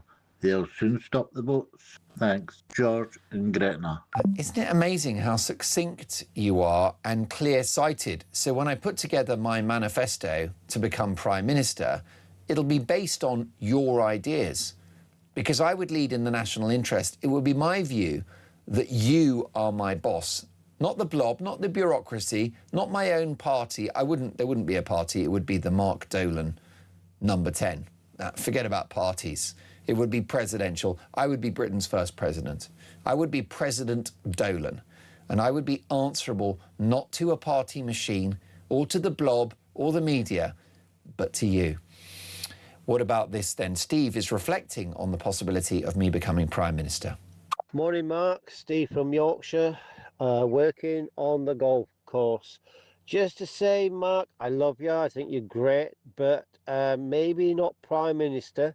You've already done your first U-turn, so that's not good. What's that been, 10 minutes?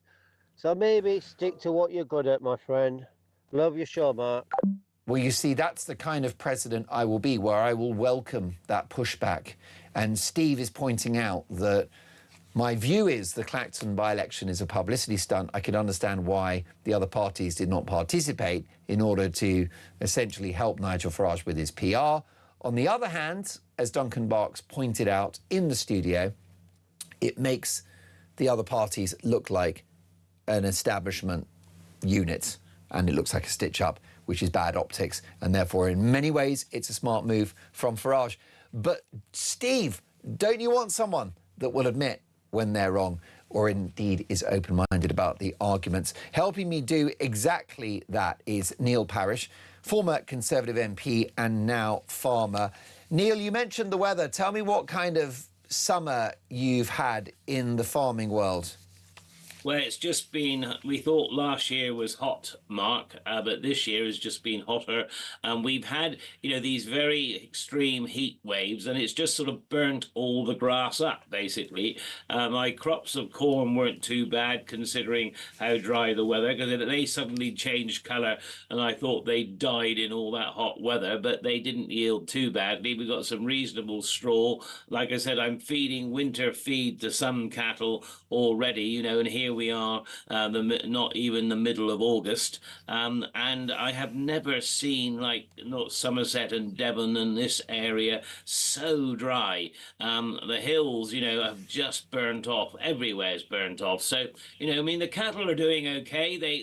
They don't like the plus 30 degrees, but they cope with the heat reasonably well. They like the dry weather in that much, but they just do need feed. And of course, you've got to be absolutely certain that you've got water this weather. That is the main thing, is to make sure your cattle and sheep, all livestock, has water, as you can imagine. And that's quite a challenge at the moment. Some of our land is fed from a stream, a brook from the other side of the river. That's sort of running dry, but there's water in the what's called the Paulet Hams still at the moment. So yeah, it's a challenge, Mark. But farming, of course, my mother used to say all these things have been sent by God to try us, that's where farmers are, and like a lot of business people, we just have to get on with it and make the most of it and look after our stock, really. So all in all, I'm enjoying the warm weather, and the trouble is, in a minute, it'll probably be wet and cold, so let's not complain too much. I know, and there will be too much rain. Front page of the Sunday Times, Neil. Go green or die, warns hedge fund billionaire. Businesses that refuse to go green will drive themselves into bankruptcy, one of Britain's most successful investors has warned. Now, it's quite clear that the climate is changing, Neil, but the great debate, a little like COVID, is how we deal with it. And for the UK to go all in with net zero, which is going to be very costly and going to impact industry, is not going to save the planet, is it? No, you've got to remember we are 0.8% of admissions, across the whole world, and so therefore it's China, India, and America that we really need to take action. We need to reduce our admissions, but we need to be sensible about it. We'll need a lot of oil and gas for a lot longer yet. So for goodness sake, as Trump said, drill, baby, drill. Let's drill out our own oil and gas. Let's be sensible about it. Yes, on the farming world, we can be more environmentally sensitive, all of these things be done, but still keep up your stocking levels, still keep up feeding Britain, you see. Everything we do, our energy prices are far too high. Yes, we need a steel industry, but the trouble is, as soon as you put tariffs on steel, you put the cost up to everybody else. What you should be doing is reducing energy to the steel industry and not putting on tariffs. All of these things are relatively simple to fix, but the trouble is, dear old Ed Miliband, he was he was sent, if you like. He's one of these people who actually wants to sort of create a new green world. Well, they're dangerous, because at the end of the day, you've got to be pragmatic, both in politics, in business, and in government. And we've got to be pragmatic over our green policies. What are sensibly green, go for it. But don't just try and drive out all fossil fuels because that suits an agenda when it very much affects the economy, affects our lives. You see, all the plastics and all of those things that we use, unfortunately, are all made from oil. Our energy is only 21% of our energy is electric. So if you go 100% renewables, you still have an awful lot of energy to produce. So, why do we, have our own oil and gas and then import it from Saudi Arabia and others? Why do we allow the Norwegians, I believe, to drill down very close to the borders and the sea and then probably sell us back our own gas and oil when we should be actually getting it for ourselves? I'm only partly joking. But, all of these things, we must be sensible, because otherwise we're going to destroy our economy. And in the end, it'll probably only reduce it by about 0.1% overall. And we do need to tackle these things, but internationally is how we do it. One tree in this country, when we plant it, is great, but the tree in Brazil will hold 3 times as much carbon. And of course, the trouble is they're cutting down the rainforest all of the time. And so all of these issues need to be tackled, not just what Britain is doing. Neil Parish, the political right in this country are fighting like rats in a sack. You've got Nigel Farage rejecting Rupert Lowe's olive branch of some kind of deal, a deal that I think was ultimately a bear trap for the Reform UK leader, given the terms and conditions attached. You've got Kemi Badenoch describing Reform UK as woke and responsible for grievance politics. You've got Reform describing Kemi as a thin-skinned failure. With the right so divided, that's bad news for Britain, isn't it? Yes, I'm afraid trading insults with each other is never any good. In the end, we need to actually come to probably not a formal agreement, but we need to come to some sort of agreement when we face the election. Because first past the post, you can split the right wing vote. I mean, many of the by-elections that I've been sort of following recently for council by-elections is that there is enough right wing vote between Reform and Conservative to win these seats, but very often the Liberal Democrats come in because the right-wing vote has been split. And you can be sure the Liberal Democrats come the general election and after it will support Labour. They're not going to support the Conservatives. They're not going to support Reform. And so all of these things, it is in our duty, really, to get the right together. But at the moment, I think there's too many egos at stake. But I'm always an optimist,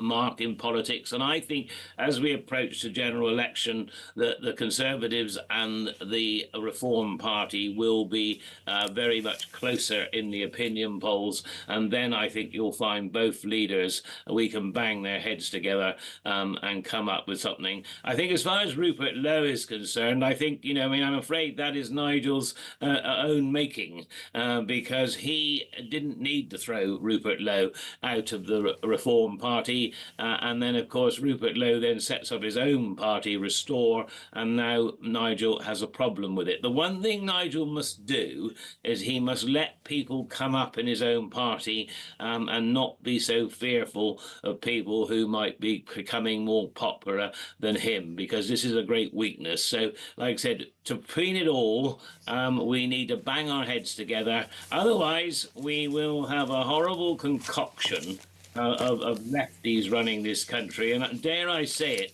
probably even worse than what we've got now, because coalitions of all colours can't agree on anything. They sound wonderful in principle, but in practice, they are a disaster. Meanwhile, before I let you go, Neil, Nigel Farage, the aforementioned Reform UK leader, has been left horrified by a very serious policing error after officers investigating the killing of Anne Widdecombe reopened an inquiry into an attempt to firebomb his home last year. Counter-terrorism police said they'd identified a line of inquiry about the attack which was not identified and pursued at the time. Mr Farage has described the incident in April of last year as an outright arson attempt rather than the attempted burglary described by the police. The cops are going to have to raise their game on this one in regard to the safety of politicians, aren't they, Neil? They are. Mark, can I just for the record, just say how sad I was about Anne Widdecombe? I've sat through several dinners with her. I've done radio broadcasts with her and television broadcasts. She was a lovely lady. Nobody deserves to die like that, and certainly she didn't.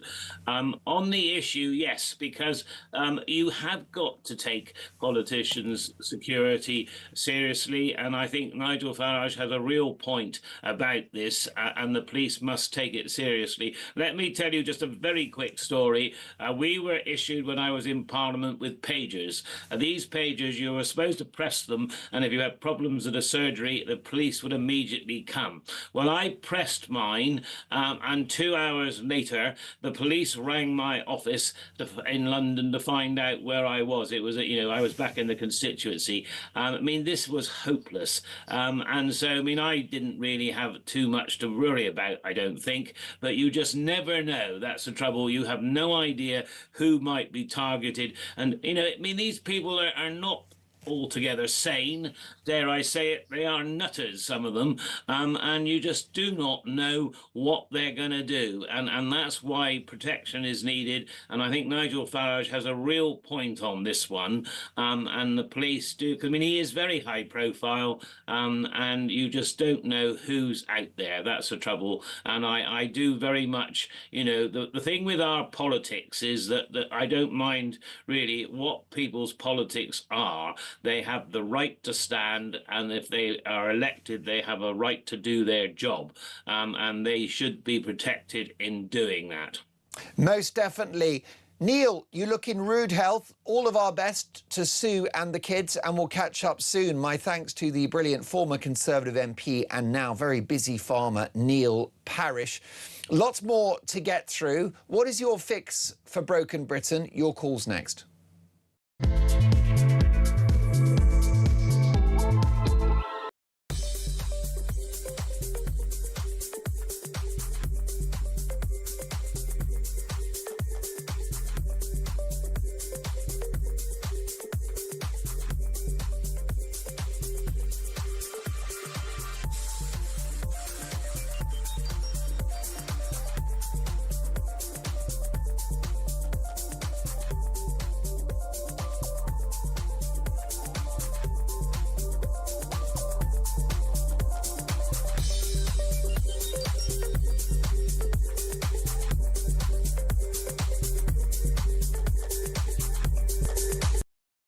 Across the UK, on DAB+, on YouTube, on your mobile, and on your side.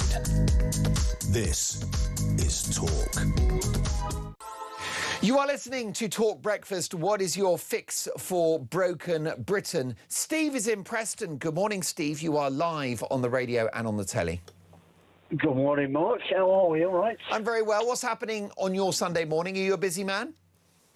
I've just done an airport drop-off at Manchester Airport. Very good. Territory, as we would say. How's the traffic?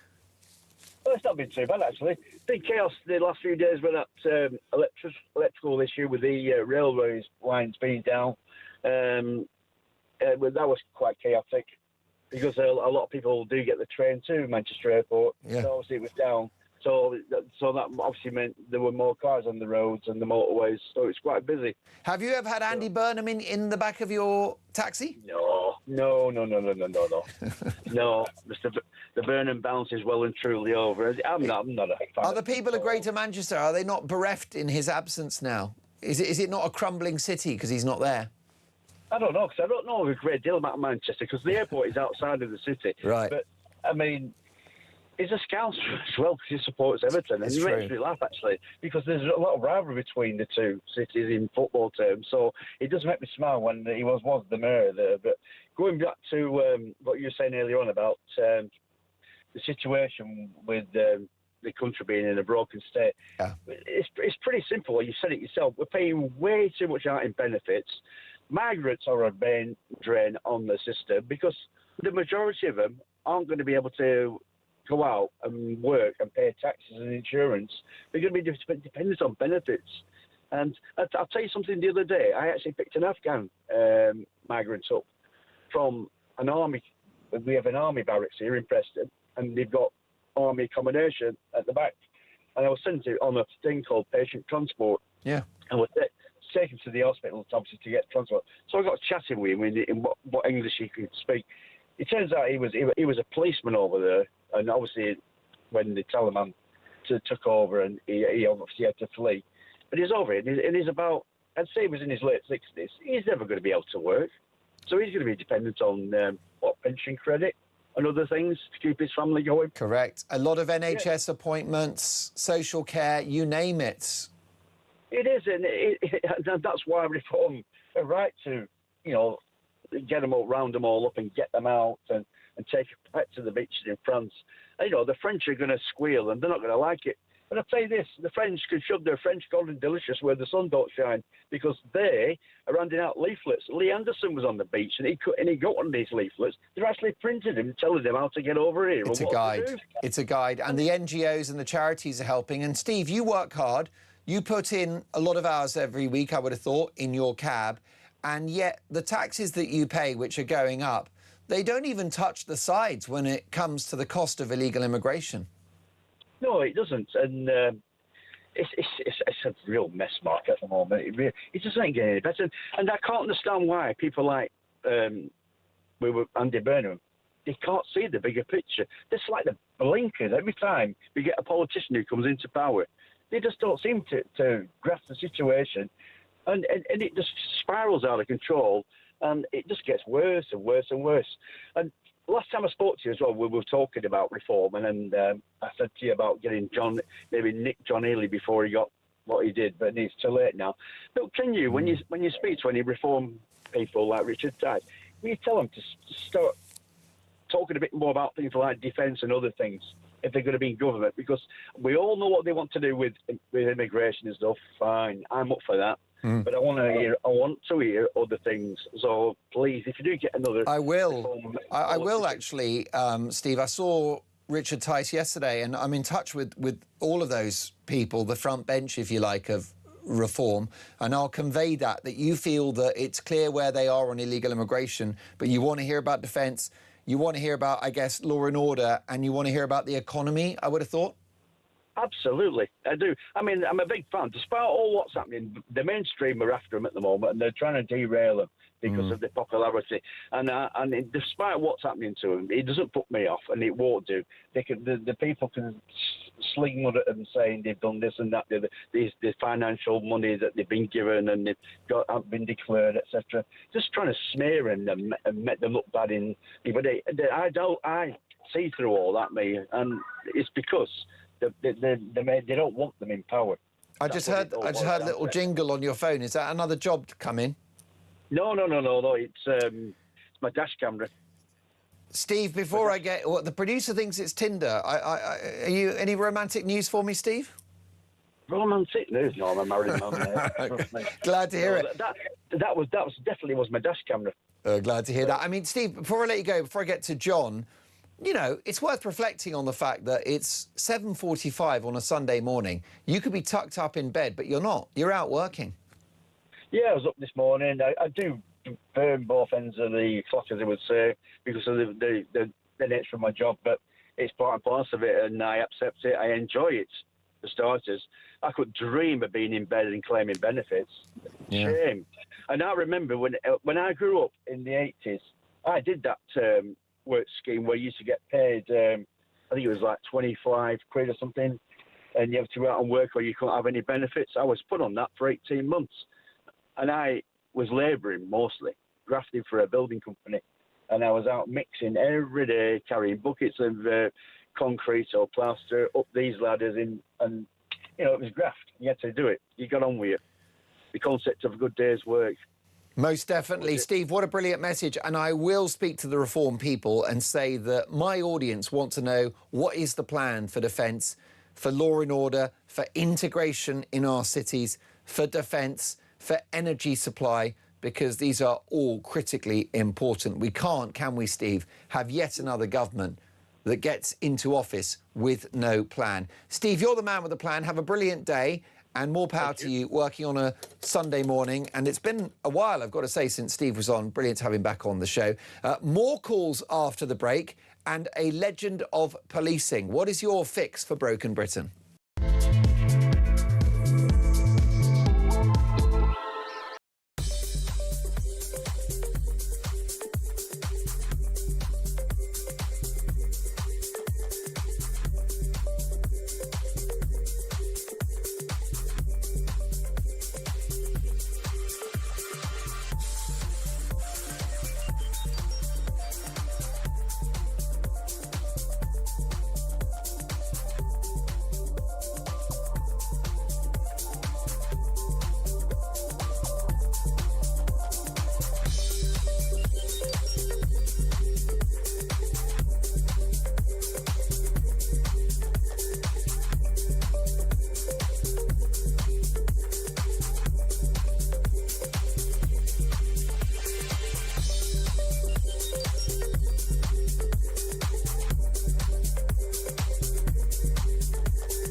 conflict breaks out anywhere in the world, it has consequences here at home. Talk War is your definitive national security briefing. From the conflict in Ukraine to the tensions in Gaza and the latest escalation with Iran, this is where you'll find comprehensive comment and expert analysis with multiple updates throughout the day. The Talk War podcast from Talk, available on the Talk app or wherever you get your podcasts.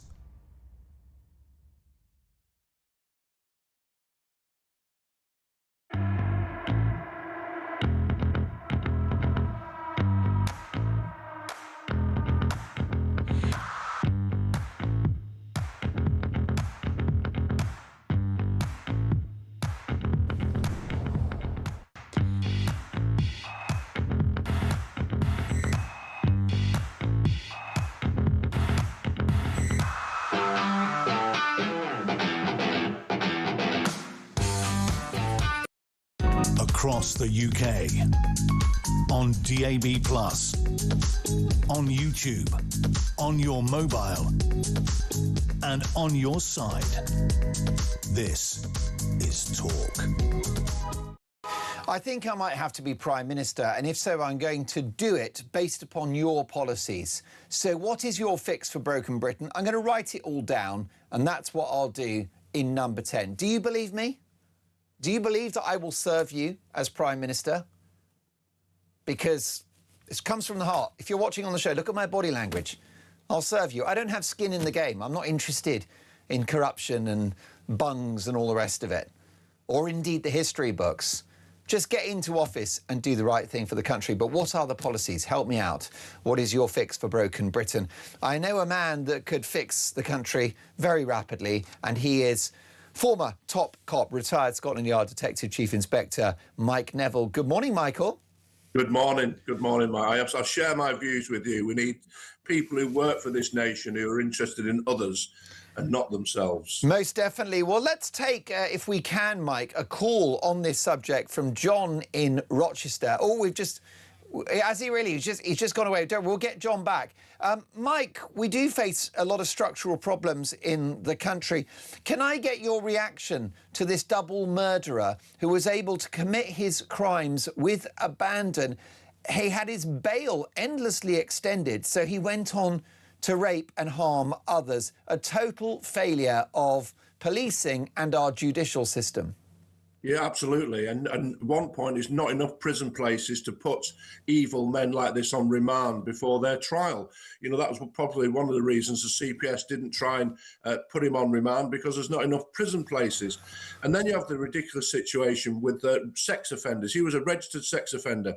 I was in charge of the sex offenders office at Lambeth. Yeah. And people think that these sex offenders will be checked all the time and people will be going around their house. But there's simply too many registered sex offenders. There's not enough officers to do that. And then the government says, oh, we'll put them on a tag. Well, then people think that means they'll be locked in their house and stay there. Well, they simply don't. Only a quarter of the breaches of the tag have anything done about it, and that might be just a warning. So all these factors contribute to like evil men being on the streets and making a real threat to women and girls. You know, the Prime Minister talks about all the ways he's going to fix the prison problem, and all his solutions amount to release this set of people, release this set of people. There's never and build a prison or take over an army camp or deport foreign offenders. There's never a positive thing. They're always releasing people, and it's just the whole judicial system is broken. The police are often, too many senior officers have lost the will to catch violent criminals, and too many junior officers completely lack the experience to do it. It's an utter mess, and it needs sorting out. It most definitely is. This guy was called Simon Levy, an absolute monster. On one occasion, when a court extended his bail, notwithstanding the allegations that he faced of a sexual and violent nature towards women, they extend his bail, and on the day his bail was extended, he celebrated by raping a woman. And it just beggars belief. You know, one of the things I looked into, Mark, is stranger rape. So now 95% of rapes are known parties. So it's very difficult to see who's telling the truth, the wisdom of Solomon. But of stranger rapes, I thought, well, the police must solve, 60, 70% of these, with all the DNA, the fingerprints, CCTV all over the country. I found out the police were solving in London 7% of stranger rapes. How can that be? I just cannot believe that all those people who commit those sex offences are not on the sex offenders register and not on the DNA database. It's just quite incredible how the police have not got a grip of these violent sexual offences. No, and they handed this guy his stolen Oyster card back twice. Even though if they'd looked at the data on that, they would have seen that it was a stolen Oyster card and they could have traced with 100% accuracy his movements for several days. Do you think there are parallels with Axel Rudakabana, who clearly manipulated the system? You had a head teacher that called out Rudakabana back in the day, and she was accused of racial profiling. We had Cole Kane, who was a guy with mental health issues, who was not locked up in a secure mental unit because black men are overrepresented in such a setting. Valdo Colkane. Do you think that the authorities may have looked kindly upon this monster because of his skin colour or the fact that he was blind in one eye? Is it possible to rule out some sort of pathological empathy for a man of colour?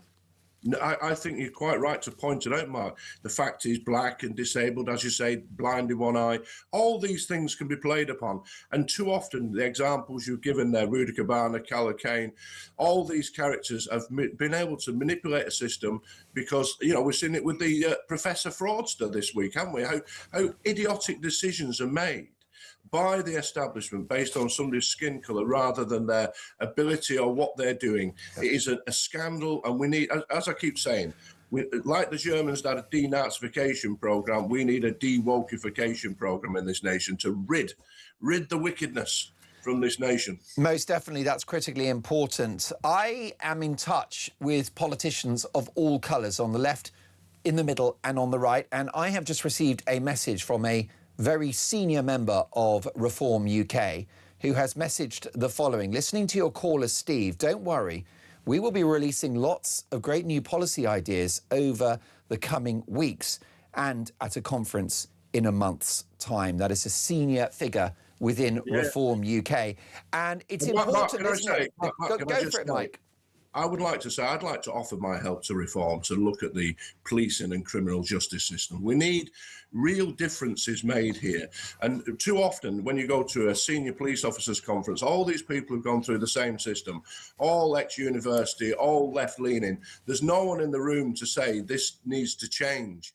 And I offer my services to Reform to say, I can help you to solve, get the police to solve more crime and focus on their primary duty, which is the prevention of crime and the detection of more offences. Most definitely. And we do have lots of senior politicians listening to the country. And you have right now, as we speak, the ear of one of the biggest figures in Reform UK, and they've got to get their ducks in a row, haven't they, Mike? Clearly, they've made tremendous strides when it comes to the issue of illegal immigration. I think that's why they're still ahead in the polls after a difficult month and notwithstanding the Burnham bounce.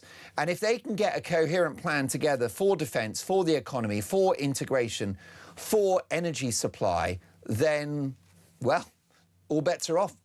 And as you say, the criminal justice system, right. The law and order, broken, the courts are broken, and the police are not focusing too often on their primary duties. I've said all these things could change and make a big difference.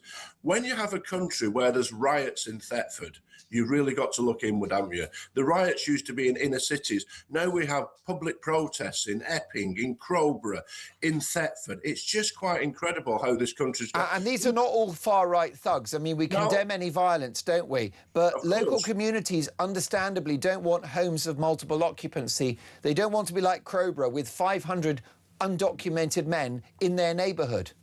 Absolutely. And, there was a song, wasn't there, in the 80s, I think, the Trumpton riots. It is the equivalent of riots in Trumpton when you get riots in Thetford. It just shows us something very, very wrong with this nation. Places where, and I saw the South, after the Henry Novak case, where that young man was brutally slain, and there was all sorts of implications of race involved in that as well, wasn't it, of course? But you had the public in Southampton shouting, "Shame on you" at the police. Who can believe, where have we gone wrong?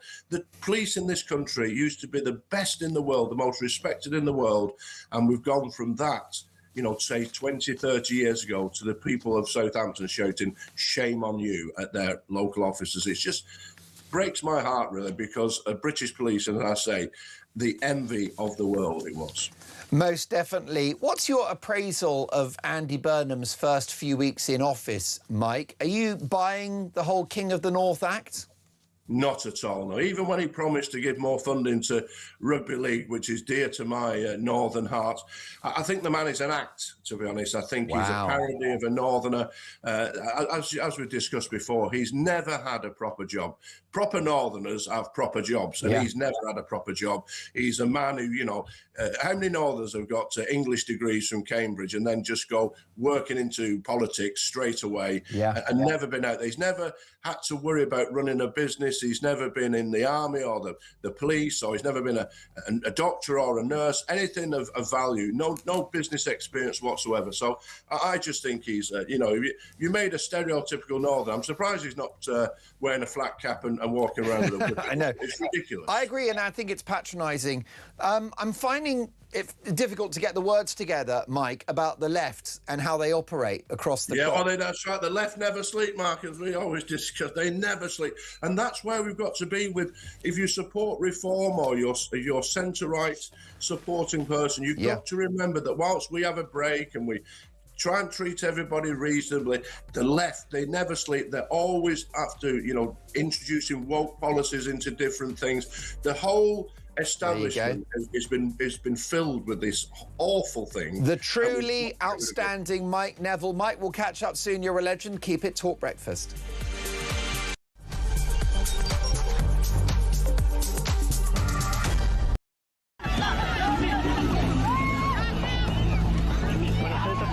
The entire city is being overwhelmed, and there are people who bear direct responsibility.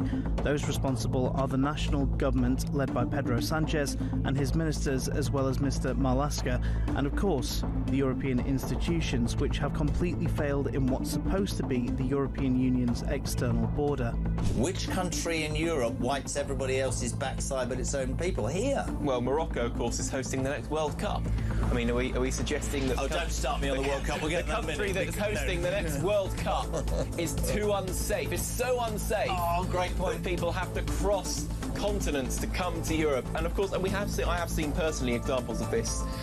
People come from Morocco into Spain, across to the mainland, up France, through the south of France, up to the north of France, where they reach Calais and then eventually come to the UK. It is a cause for concern, and we are making contact with the Spanish government, the Spanish authorities, to provide support, but also to understand the implications of that situation.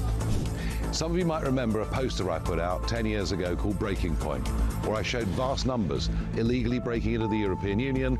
I made the point that if we vote for Brexit, we'll have the power to stop those people coming here. Sadly, the Tories failed us, Labour have failed us. Believe me, unless we get a reform government, those scenes you're seeing in Spain today, many of those young men, lots of them dangerous, will be heading towards Calais and coming to our country too. It is time to wake up. This is a battle for the future of our civilization. I can't put it any more plainly than that. When you look at what happened to Spain, they don't know what to do. And it's happening again today. They're coming in by the tens of thousands and just invading the country. And what that is weak law, bad management, but very liberal law. They passed a couple of laws, and people read. People are smart. They read from other countries, and they swam that 3-mile sweat wall, however they got in, but nobody's seen anything like it. That will look good compared to what's going to happen to the United States. The biggest thing, the worst thing that Biden did is allowing 25 million people into our country. Across the UK, on DAB+, on YouTube, on your mobile, and on your side. This is Talk.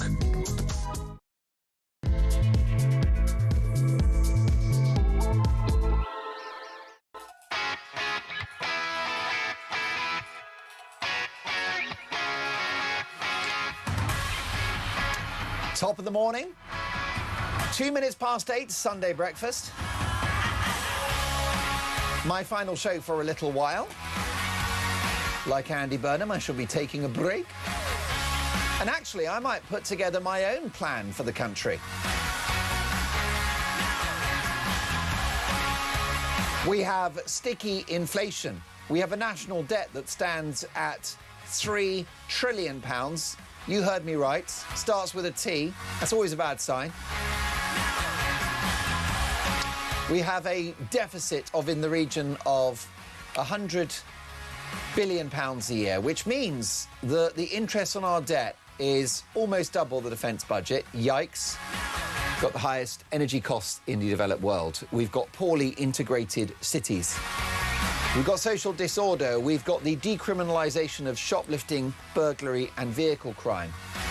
You can't wear a nice watch in our city centres. There is horrific low-level harassment of women. The list goes on. Law and disorder. And forget about trying to put some petrol in your car without taking out a second mortgage. So we got problems. And therefore, I'm going to put you in charge. What is your fix for broken Britain? How will you tackle illegal immigration? What levels of legal net migration should we have? Is it time to drill in the North Sea? What would you do about integration? Give me your plan for Britain. The economy, what would you do with welfare? Would you cut welfare? 0344 499 1000. I need your help. I'm putting together a plan for power. It's perfectly possible that I'll become Prime Minister at a certain point. It ain't going to be tomorrow, it ain't going to be next week or next month or next year. But I refuse to rule it out.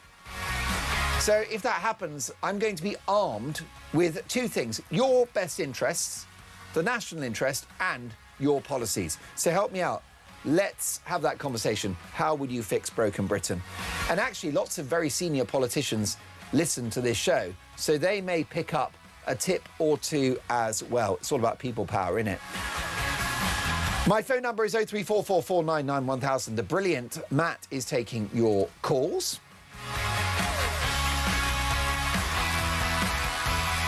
The lovely Paola is directing our TV output. She's brilliant. Great to have her on board. My fabulous producer from a different TV network is with me today. It is James Liney. He worked with me at the other place where I was a couple of years ago, Babe Station. I'm very lucky, you know. I talk a lot of sense. I've got amazing brain power and a swimmer's build. And the legend that is David Rhodes is our lead engineer. I've won a hideous tug of love between myself and TalkSport for his services. I faced down Jeff Stelling, Adrian Durham and Ray Parlour. Over drinks, we sorted it out. He's ours now. And, folks, I want your help running the country. I can't do it on my own. What is your plan to fix broken Britain? You love your country. You've got eyes in your head. You've got common sense. You've been around the block a few times. You know what's needed. So let me know. 0344 499 1000. As the saying goes, let's talk.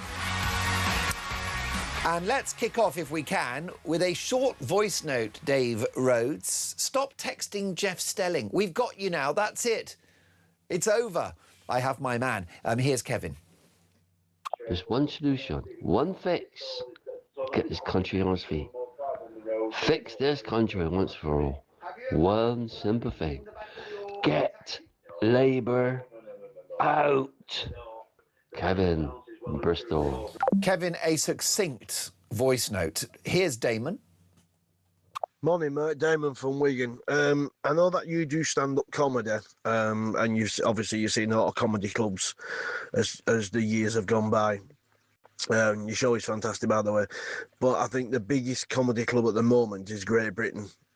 I think what they come over here and what they get away with is unbelievable. I mean, the problems you have to go on holiday with a passport and all the documents is unreal. But yet they come here, as soon as they come, they're open, welcome, open arms, and you come. You defend this country. I mean, I was in the army, as you know, but you look at this country and you think, how is it? You've got to start with immigration. You've got to start with looking after your own people first.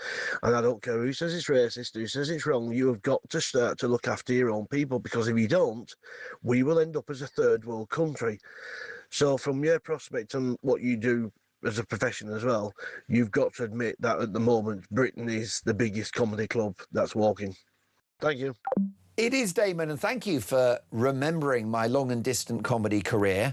And it is a joke now, Damon, and I really think that today might be one of the best shows we've ever done, because what I've done is I've invited you to give me your policy ideas, how you would fix broken Britain. You've got so many ideas when it comes to welfare, illegal immigration, energy. So let's get reaction, if we can, to Damon's voice note and all of the feedback we've had so far from two very good friends of mine, the political strategist Peter Barnes and Ellie Hodges, broadcaster and political commentator. Great to see both of you. Nice to see you. That's what we need, isn't it? And I know it's a very glib term, Ellie, people power, but we need government that's in the national interest and that is based upon the will of the people. And it's interesting how many ideas the public have about what needs to happen. But I feel that where the public are and where the political establishment are very different places. And we also need government, as you just said, to listen to the people and listen to what their ideas are and actually implement them. Because what we've had now is successive governments that have said, oh, we are listening to you, we are going to do this. For example, on the topic of immigration, we're going to bring down immigration, and then they haven't. And that's the problem, is people feel so let down by politics at the moment. And this is why we have so many people that don't even want to be engaged in politics, because they think, what is the point? Whoever I vote for won't listen to me by the time they get in anyway. And that's a really sad state of this country, really, that we've got into that situation where people just have no hope in the political class at all. Well, this is the point. The public do not feel heard, and that's a problem in a democracy, because it's the public who are the boss, Peter. Yes, without a doubt, Ellie's 100% correct. The political apathy, I think, is actually one of the greatest threats that we face, because realistically what happens is the people with very extreme ideas and people with very bad ideas start to dominate the conversation. They're the ones that turn out to vote. That's how you end up with the wokies, and you end up all with the lunatics on either side of the spectrum running the show. Is because so you normal mean people... the Greens and Restore. Yeah, exactly. Not even Restore, but even if you go further out than that, even if you go further to the left than the Greens, I think you end up with these kind of ultra extremes actually dominating the conversation, because everybody else is checked out, because, as Ellie says, what is the point? Nobody listens to me. So the people that actually do participate in the democracy are the people you really don't want participating in it. It is actually the centre, it is the mainstream, it is the normal everyday person that has to get involved to keep out the crazies. That's how you do it. You have to... A decision is made whether you turn up or not, so you make sure you're in the room when the decision is made. So voting now is more important than ever, despite the fact that we know that it's infuriating, we know they don't listen, but that's why we have to now start voting for people that do listen, that do put the people first, and actually we hold them accountable when they don't do what they say they were going to do. Just being actually engaged is really important, and that doesn't mean just voting. I think there's lots of people now that are on social media all the time, scrolling, and you can go into more extreme ideas when that's what you're going to do, because some ideas that aren't actually that normal are normalised online, because these echo chambers. I would just advise people, and this is what I do myself, is go to these different events, these political events, meet like-minded people, have that discussion, have that debate. That's what's really important, so we don't just end up in a situation where everyone's just kind of scrolling their life away. An interesting question about immigration. We know that illegal immigration is still a catastrophe. I mean, Andy Burnham has the cheek to defend Labour's record, saying the numbers have come down. Well, that is a global issue, not related to any UK policies, in my opinion. But it's still 70,000 people since Labour won the last election. It's a colossal number. We had around 750 in a day 2 weeks ago. So that is a problem. What about legal net migration? That's coming down, isn't it? It's fallen since Labour won the election in July 2024. I don't think as a result of their policies. It was Rishi Sunak as Prime Minister who tightened rules around student visas, etc. But provisional ONS data for the year ending December 2025 put net migration at 171,000. That's a lot less than the best part of 1 million 3 years ago. So is legal immigration going to cease to be such a political hot potato, Peter? No, because unfortunately the people that are still coming here legally aren't bringing in the skills that we necessarily need. So people are coming here doing the right thing. However, the people that we want to attract into the country aren't coming here because it's so expensive to start up a business. We don't have the right infrastructure. We're not focused on the right sectors to actually help our economy. So, for example, we need people in finance, we need people in tech, AI, all this stuff. They're not coming to the UK. So even if the people who are coming, they're coming to do great, to come here, set up a life, do all that kind of stuff. But we need people with the skills in the areas for the economy to grow more than we need just anybody coming in legally. A higher threshold. Yeah, so we need to go back to what they actually wanted to do, which what Boris and Priti Patel said was actually this points-based system. So if we needed people in the tech sector, you make it easier for people with tech qualifications to come here. We didn't do that. We got really close to it, and then we panicked, and then just kind of forgot we ever said anything. Well, I agree. I mean, I think the falling legal immigration numbers are a red flag. I think that they are fool's gold if you're celebrating, Ellie. One of the reasons that number is coming down is because a lot of high-value people are leaving. Yeah, and that's a real big issue, and we've seen this with you know, millionaires leaving, and people don't. A lot of people on the left, when you say this, they go, "I don't care. They can leave. They've got so much money. It doesn't matter." Whereas actually, they leave, and they leave with their businesses. They leave them with people that work for those businesses, and there's a knock-on effect. And lots of people, I think, just don't want to acknowledge that fact. And it's really important that, as Pete said, we attract high-value people with businesses and these things that are going to help build our economy, but also just add to our country. Yeah, 100%. Most definitely. I'd like to talk about Kemi Badenoch's announcement that foreign nationals will no longer receive welfare payments or have access to social housing. Is that ever going to happen in a month of Sundays, Peter? Unless you repeal the Human Rights Act, the ECHR, and actually have massive structural legal change, no.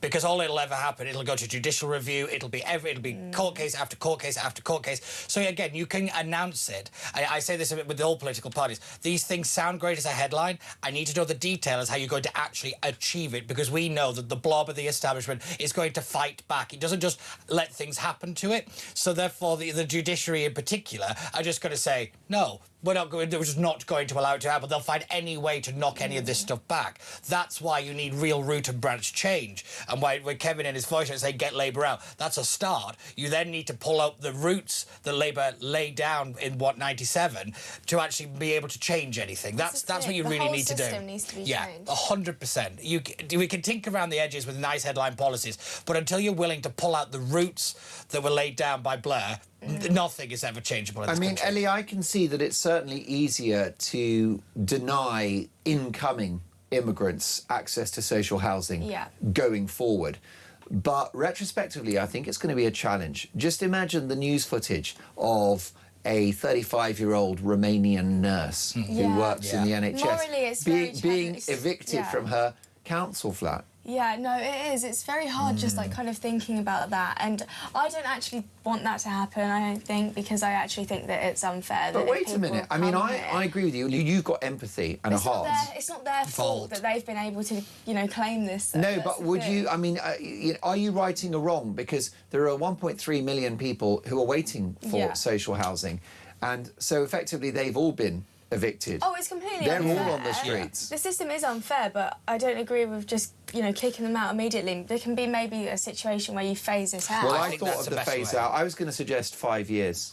Yeah, I think that's fair. I have the same argument with the indefinite leave to remain. It's not the people that came here on an agreed kind of contract that that you suddenly change the rules halfway through. I think that's very un-British. I don't like this policy. But again, I think the better way to do it is that kind of phasing it out. If you've been here for so many years, you work in this particular industry, you could stay a little bit longer in the council house, for example. There is a way to do it so you don't suddenly yank the rug out from under.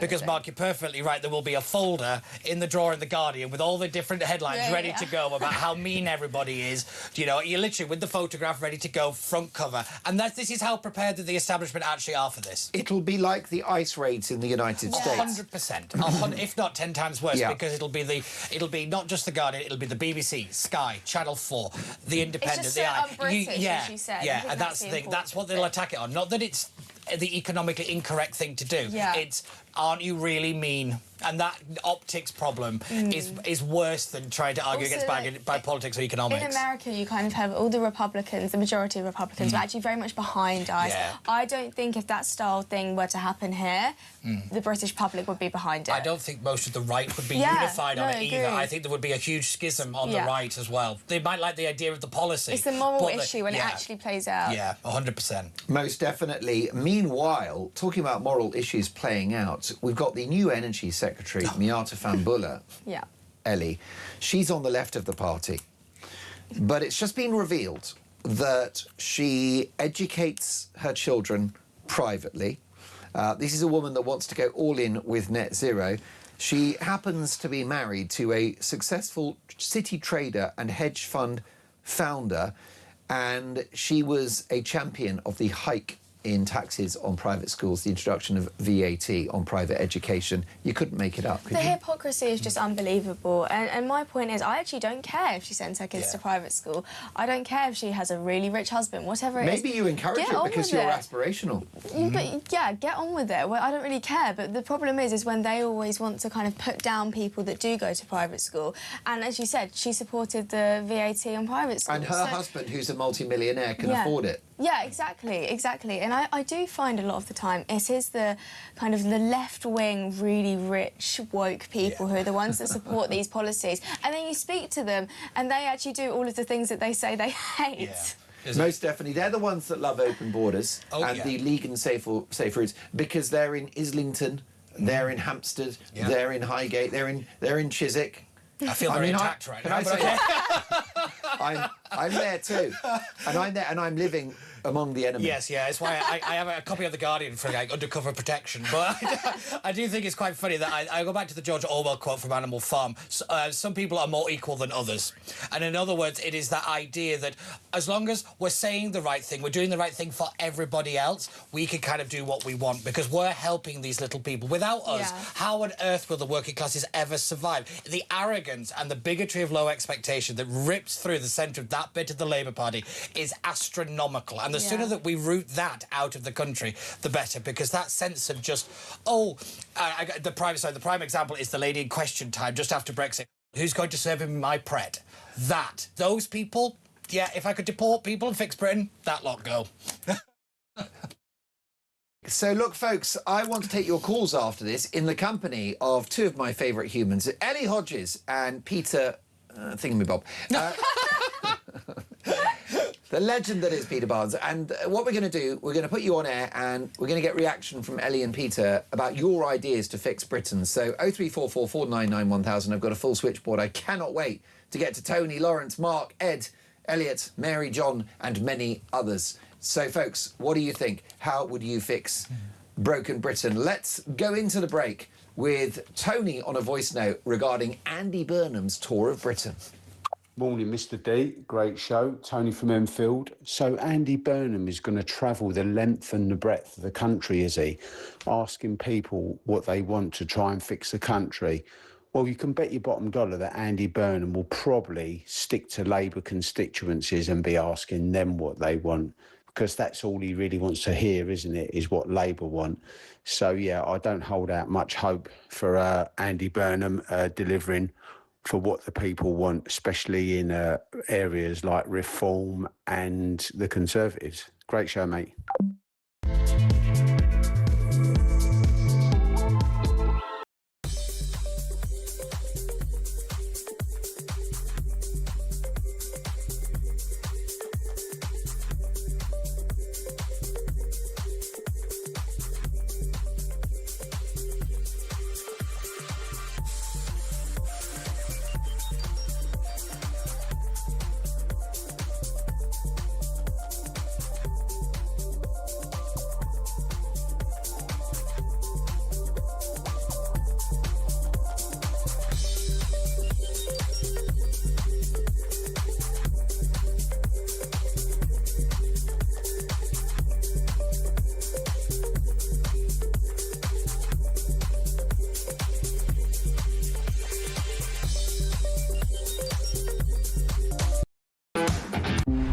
conflict breaks out anywhere in the world, it has consequences here at home. Talk War is your definitive national security briefing.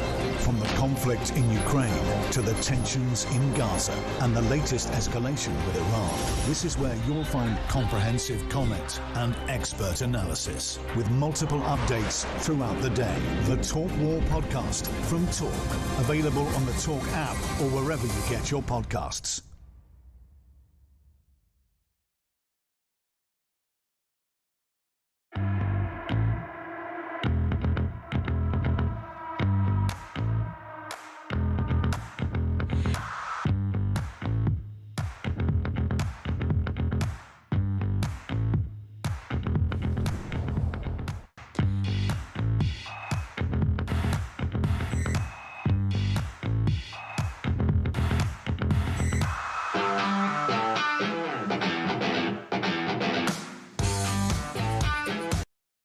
Across the UK, on DAB+, on YouTube, on your mobile, and on your side.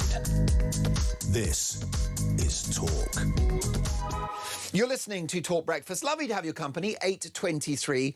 What is your fix for broken Britain? Live in the studio, Peter Barnes and Ellie Hodges. And down the line, a legend of talk, Mary in Hemel Hempstead.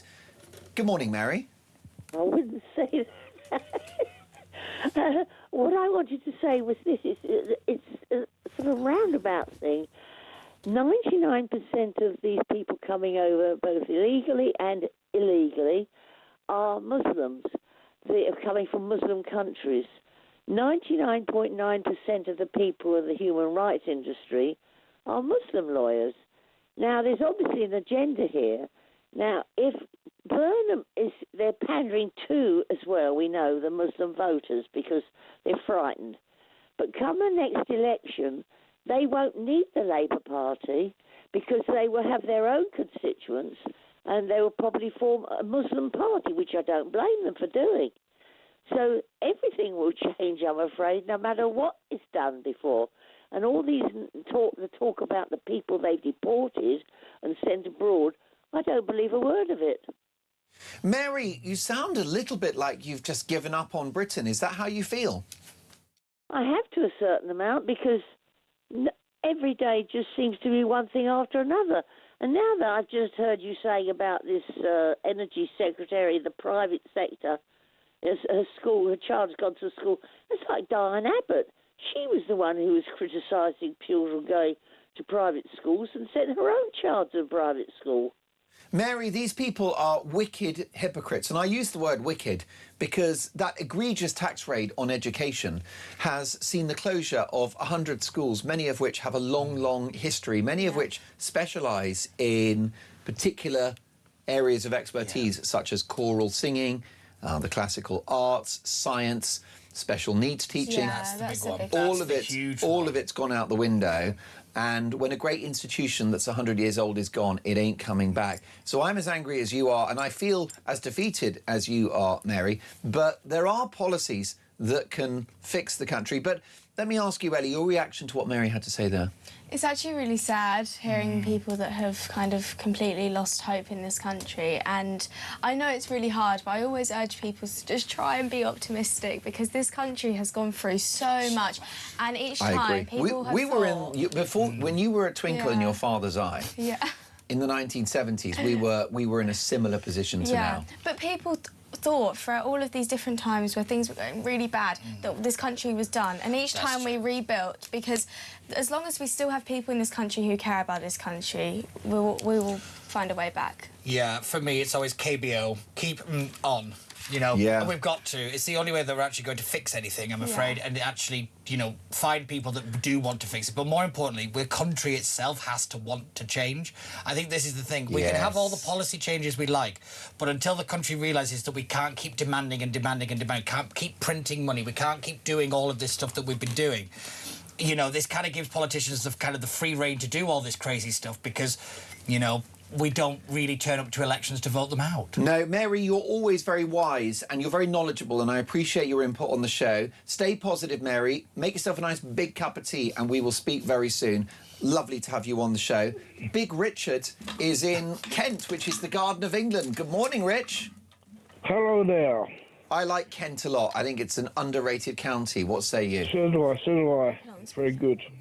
Brilliant. Now, listen, what do you think about this? I think you've got views on immigration, how we fix that. Yeah, but I think we should stop all day trips to France. Get the government to make it law that no one can go to France for a day. And within 2 or 3 days, everyone in all the shops in Calais and anywhere else where things would go would create a fuss, wouldn't they? Well, I mean, I know, Richard, I hear what you're coming from. Richard just feels, in some ways, thank you, Richard, like he wants a unilateral policy, close the border. I mean, that ain't going to happen, is it? But I will say, Peter, that what we do need from a future administration is drastic emergency government.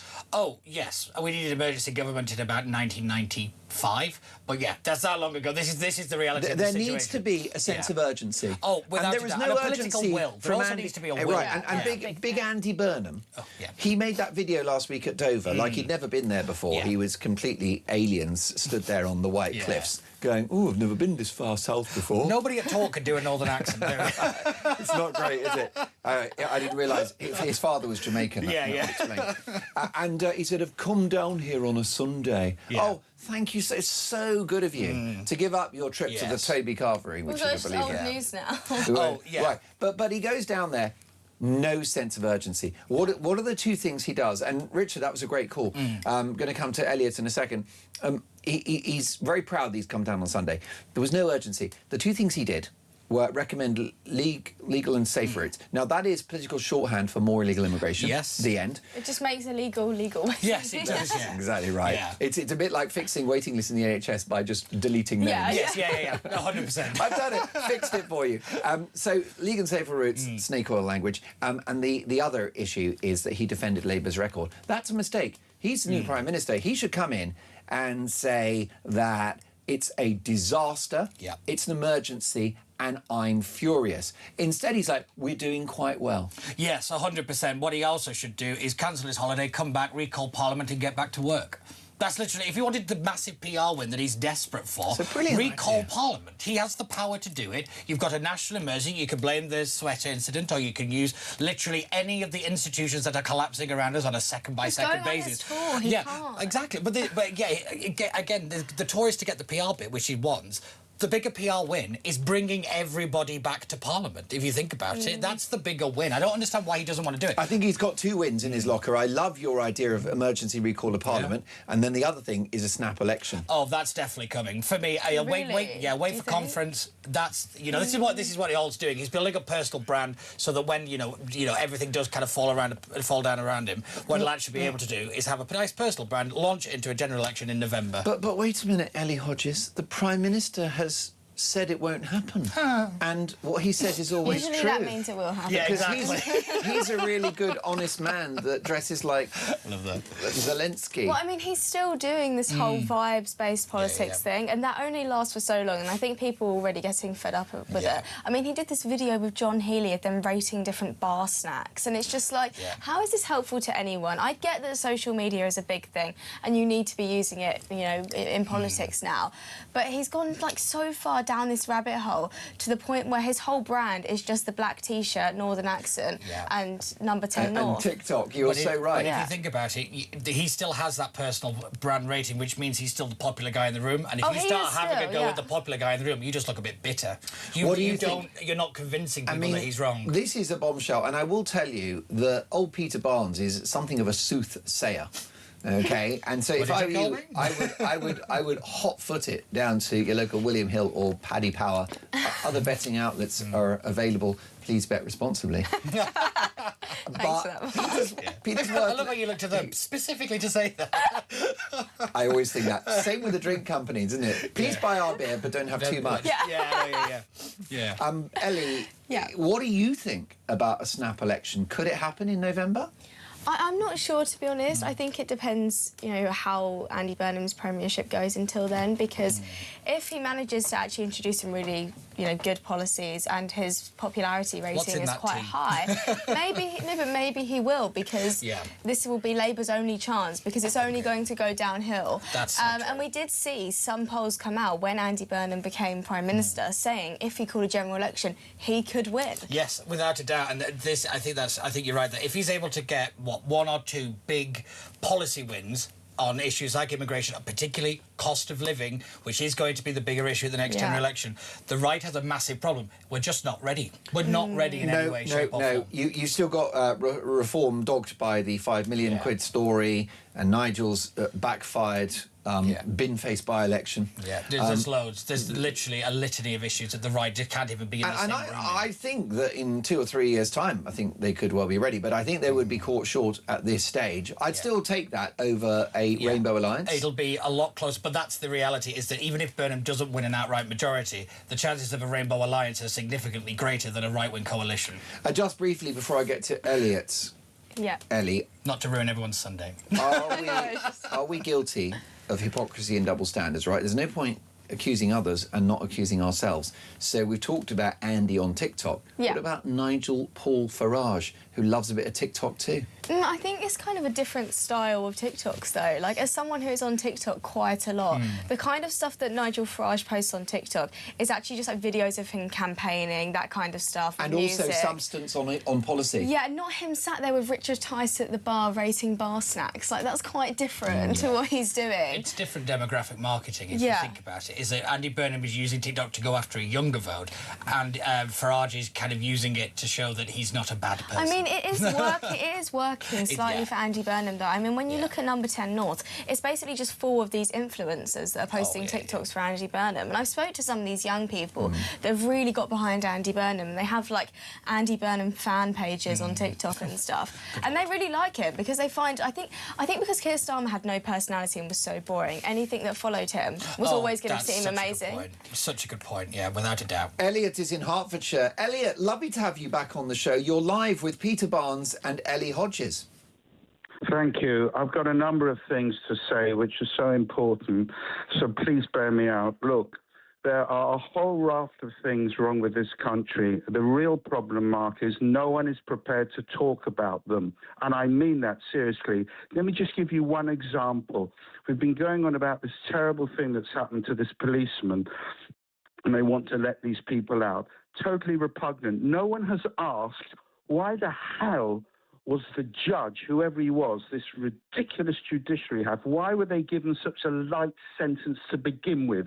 30 years minimum with no recompense to be let out. Number one, if you go back to the days of that awful Shamama Begum, everyone's asking, well, why is she like this, Mark? What's the problem? I'll tell you what the problem is. No one asked, who did she mix with? No one talked about her parents. No one asked what she was taught at the local mosque. No one asked who did she mix with. No one is prepared in this rotten government and previous government to talk about the key fundamentals. You do not need to be a PhD in international politics to understand where it's gone wrong. That's number one. Key. Get to the point. Burnham, tax here, tax there. Is he so stupid that he doesn't understand that when you keep taxing people out of existence, they have no money in their pocket to buy and pay for things? Therefore, the local high street and the retailers and the producers of this once great country aren't producing anything. Therefore, GDP doesn't grow. And when you talk about more XYZ% on defence for GDP, all wonderful in words, but because nothing's growing, GDP is reducing. Therefore, the percentage is meaningless.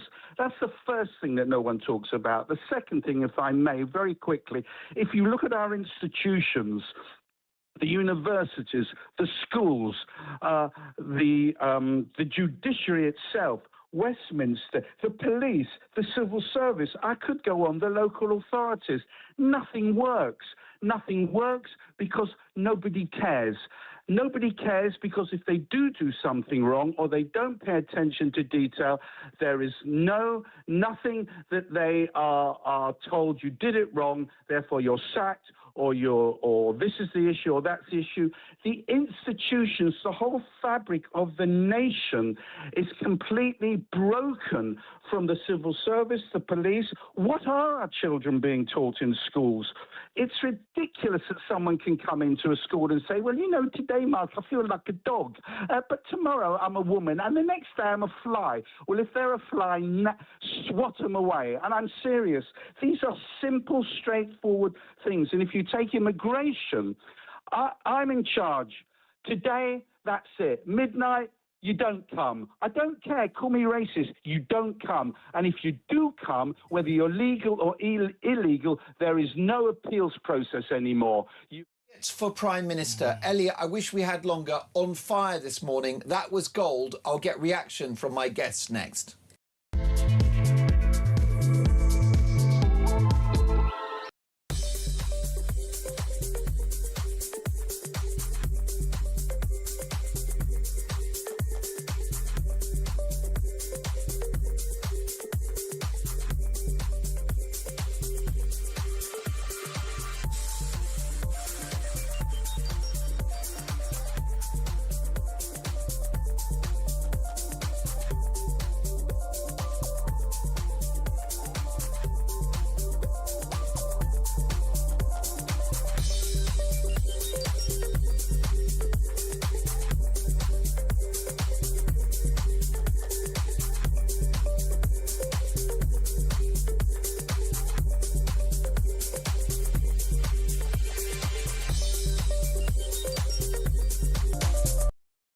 Across the UK, on DAB+, on YouTube, on your mobile, and on your side. This is Talk. You are listening to Talk Breakfast. It's lovely to have your company. I'm with you until 10 a.m. Then I'm off for a couple of weeks. I will miss you hugely. It's been such a brilliant few months that we've had having a common sense conversation. How do we fix Britain? What is your solution? Live in the studio, Peter Barnes and Ellie Hodges. And Ellie, a very impassioned speech there from Elliot. Yes, and I think that that kind of sums up the mood of lots of people in this country, of just nothing works and just screaming for something to be fixed. And I think, so recently my nan was in hospital and I saw kind of up close the NHS and how it works. And there are still some amazing people in the NHS, but I mean, the treatment that she received was just awful, and it really made me kind of wake up to this needs to be fixed, because it's absolutely dreadful. And it's not just the NHS, it's all of these different institutions that we have that are just quite frankly failing, and we need to sort them out. What were the, without betraying any private confidences, and God bless your nan, but what were the issues that she faced in the NHS? I mean, just so for example, this was just like simple things. You basically need to have family in there with you. If you didn't have anyone with you, it would be extremely hard. Just simple things, like they didn't have toilet roll in there. You had to bring in your own to give to them because there just wasn't enough. In the fifth biggest economy in the world, no loo roll. Yep. Serving mouldy bread in the morning. Yeah, that sounds about right. Trying to get up in the night to go to the bathroom, and because she had a drainage and no one was taking it out and she was ringing it, so she literally couldn't get there. It's like all of these simple things. Apparently that's a hugely common problem. Yeah. I know another one is that older people can't get a glass of water. Yeah, but and not enough doctors. Not enough just of actual doctors coming round and saying this is the update. You had lots of kind of nurses or people that just worked in the hospital that would come round and kind of just say, you know, how are you? Are you okay? But not enough actual daily checks from doctors. But Peter, is this a problem which is too big to fix? Because I look at insufficient prison places, worrying levels of reoffending, not enough probation officers, highest energy costs in the developed world, poorly integrated societies, highest youth unemployment in Europe, which is going some given that no one in Spain works. It's a skill, that one, I'll give it them. Open borders, 70,000 illegal immigrants in 2 years. Is this too big to fix now? Yeah, so I ask this question a lot. My answer is always stop thinking of decline and think of collapse. Britain has collapsed, draw a line, and then say from this point forward, we're going to try to fix something. If we keep trying to fix like a leaky roof, and like wait, another keeps trying to patch it up, actually fix something. What Elliot really hit on the fact there was nobody makes a decision, Nobody ever asks questions beyond their remit. In other words, there's no, I think they used to call it professional curiosity. And more importantly, there is no accountability for when you fail. Because there is no accountability when you fail, all you do is the bad people just move different jobs. You get resigned, you get moved on. More than likely, this country, you get failed upwards. It's known as the Chris Grayling method of politics. You end up being in the House of Lords despite having done nothing of achievement. And this is the bit that needs to change. It's about bringing back standards. It's about bringing back, you know, that idea of having pride in your work and actually being held accountable for the things that you do and, more importantly, don't do. Yeah, I mean, the only thing that I disagree with is I don't like the phrasing of Britain is broken. Yeah. I think that it puts the country down, and I'd rather someone say, you know, we are struggling, but we can fix this, and the will to fix things, instead of just saying it's broken, because I think when you say Britain is broken, it almost seems like it's beyond repair. Defeatist. Yeah. Yeah. It's not a can-do attitude. No, exactly. Donald Trump didn't say America's broken. Yeah. He said, "Make America great again." The phrasing is different. optimistic. Different to we can make things better. Make Britain great again. Yeah, exactly. And I just think that by saying it's broken, you are really putting people down. You know, you hear all these calls that you get.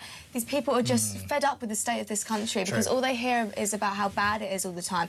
And yes, we are struggling. We are definitely struggling. And being optimistic doesn't mean ignoring the serious problems. It means saying there are serious problems, but we can fix it. Yeah, I completely agree. It's one of the reasons that the left is so much better at this than the right is, because we like to point out how terrible everything is. They give hope and optimism. Exactly. But I think the way that the right actually gets back in the room on this is actually comes to the table with credible costed policies, with timeframes and actual people with expertise, actually bring back the skill set that we've lost. And I think that's how we do it. You know, the left and Andy Burnham do emojis and hope and TikToks. We actually do it with serious people. Here's our plan to fix Britain. I think that's how you do it. So he's talking about fixing it. We've got an actual plan to do it. Are you ready for the alien scenario, Ellie Hodges? Oh, God, yeah. Strap yourselves in, folks, and if you're driving, slow down. Is the Dream Team a Reform UK Conservative coalition government? I don't think it was going to happen. I think it's hard to predict it, because if it comes to a point where, as you said, there's a left-wing alliance, then maybe I think the right will come together in that moment, because ultimately you want a right-wing government. However, at the moment, I mean, Kemi Badenoch and Nigel Farage despise each other. You can see the kind of stuff that Kemi says publicly. She called Nigel woke, you know? That's not someone that you are going to jump into a coalition with. Necessity is the greatest motivator, so I suppose there's always that. But I actually think, I don't think it's a left or right issue anymore. I think we're now at the point of you need a kind of national government that we had in World War II. In other words, if you've got the skill set and you actually want to fix something, come on in and we'll work together. If you don't, get out the room and we'll find somebody who does. Just like Peter's snap election theory in November of this year, which is highly possible, because he's Nostradamus. He's Nostrabanus. Oh, my God, that's brilliant. Thank you for that one. I also think a Tory reform coalition watch this space, because the Lib Dems and the Tories hated each other in 2010. Look what happened. And here's the other thing. I mean, they love power. They want to be in office. So I just wonder what you've got there is the experience and know-how of the Tories in government and their electoral footprint, and then the political vision of Reform UK. What do you think? Michael is in Plymouth. Michael, what is your fix for Broken Britain, lovely man? My fix for Broken Britain is cancel everything. You've got to cancel the boats. You've got to cancel the immigration.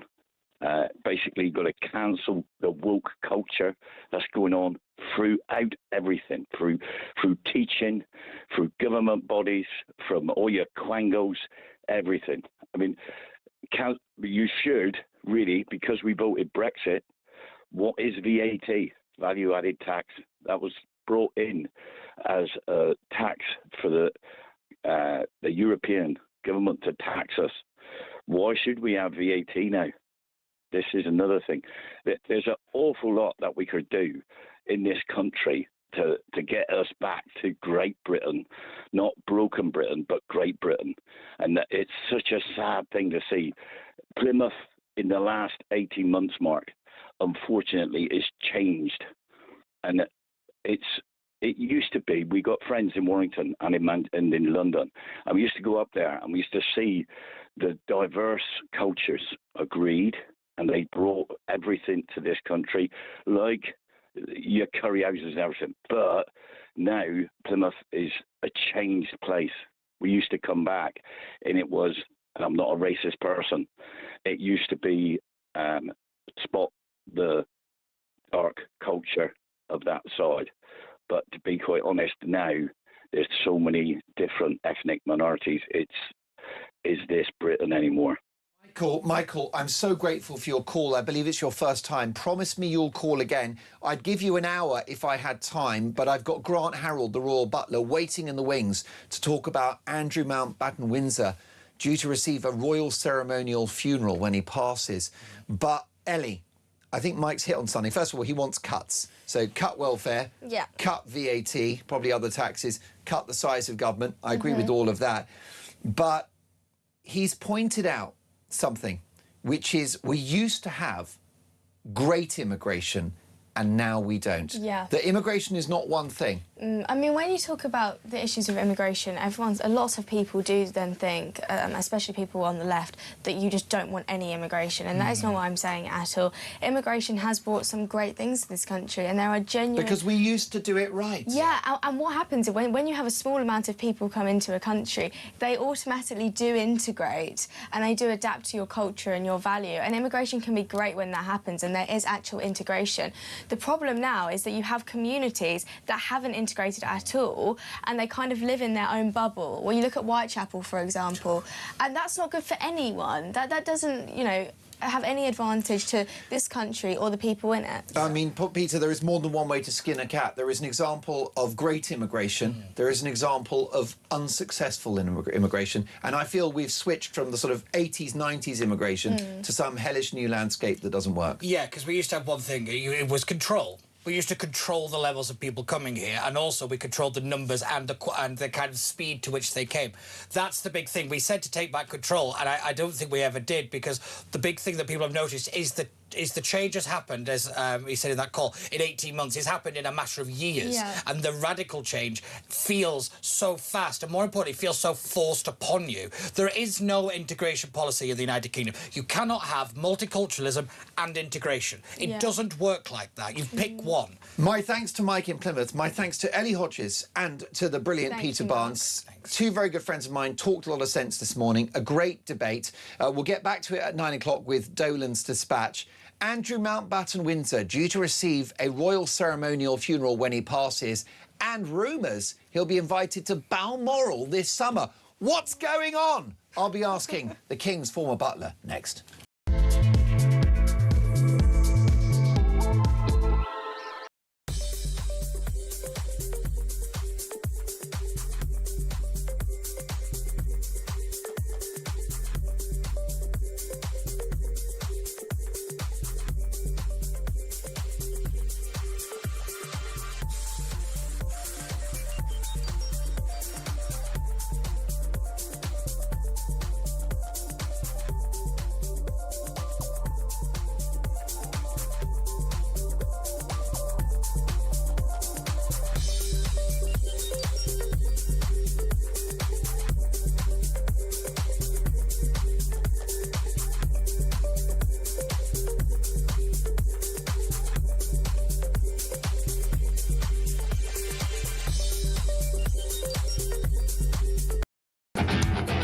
When conflict breaks out anywhere in the world, it has consequences here at home. Talk War is your definitive national security briefing. From the conflict in Ukraine to the tensions in Gaza and the latest escalation with Iran, this is where you'll find comprehensive comment and expert analysis with multiple updates throughout the day. The Talk War podcast from Talk, available on the Talk app or wherever you get your podcasts.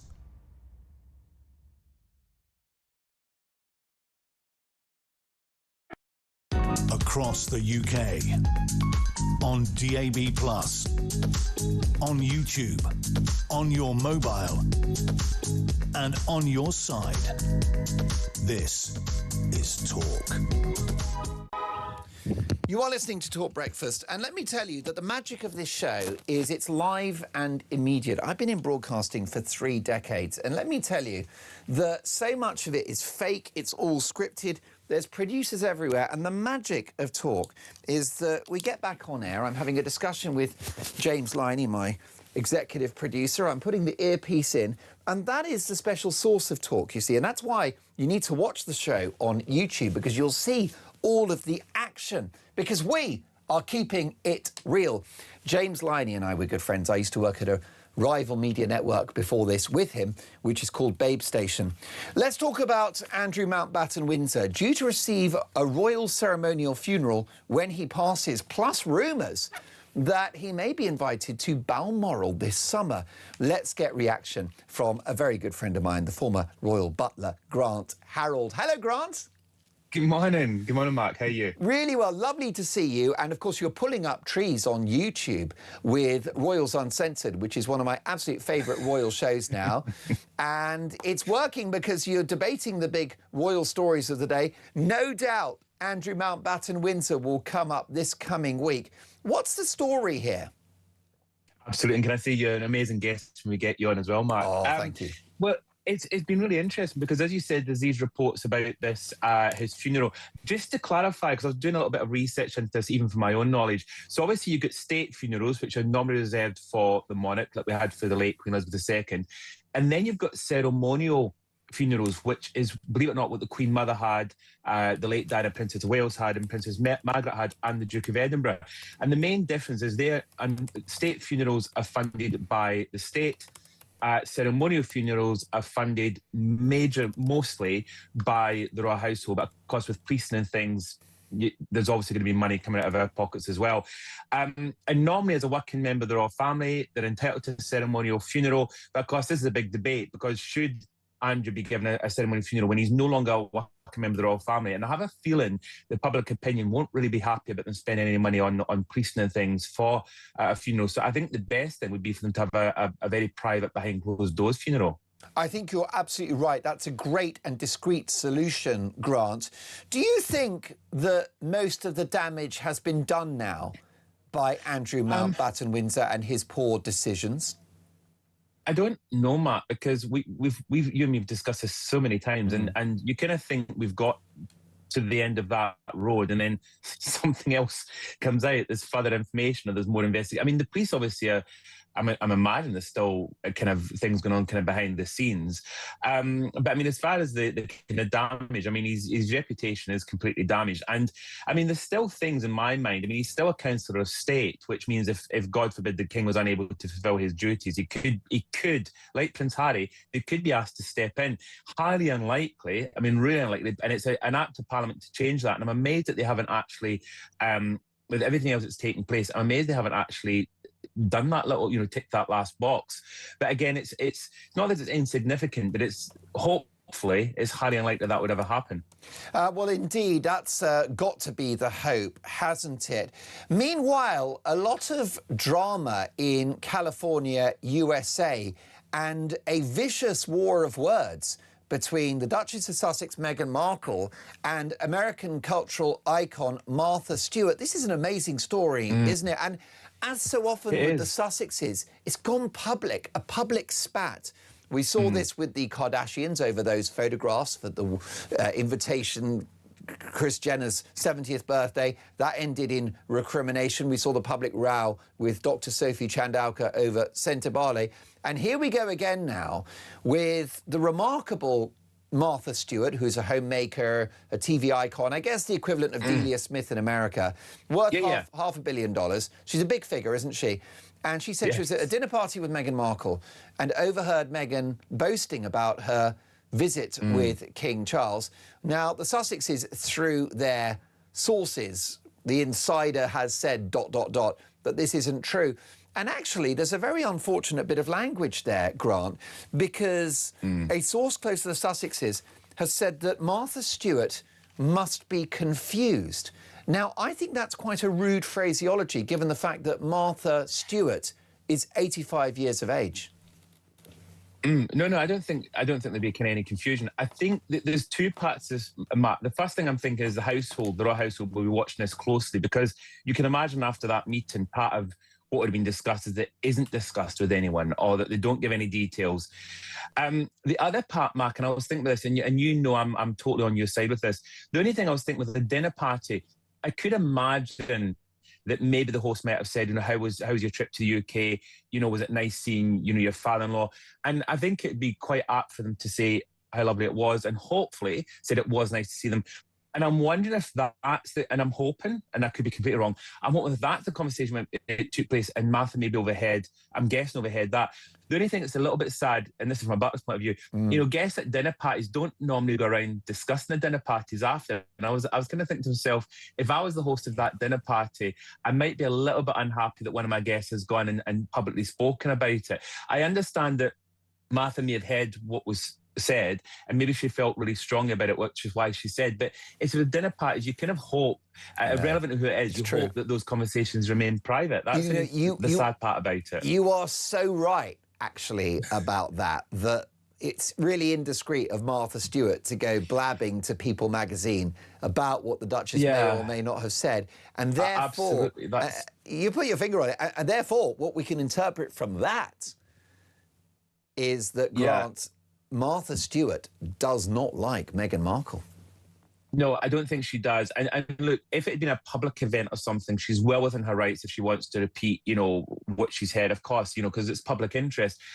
My only argument is just because it was a dinner party and they were being hosted, that's my only thing is you kind of think it's a shame that I'm sure there'd been other opportunities for Martha to have discussed or to have said something, but she didn't need to phrase it as the dinner party. And I think that's the sad bit, because, if you're at a dinner party with Martha, you're not going to be worried that anything you say to is going to become a news story. That's the downside. But I'm not, as you know, I'm not taking a side or anything like that at all. It's just from my point of view, I'd have said that those kind of dinner parties with conversations should remain private.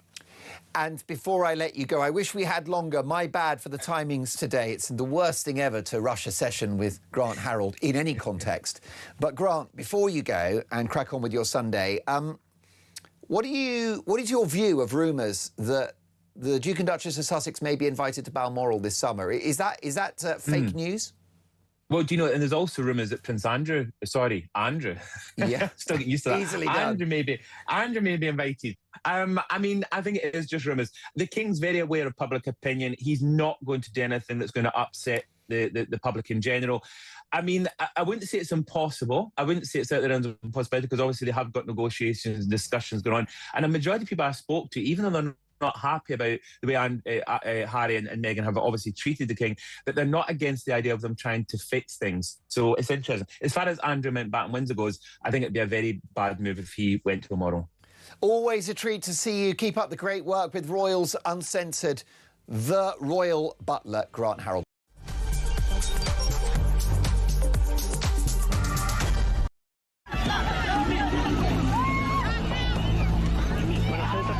The entire city is being overwhelmed, and there are people who bear direct responsibility.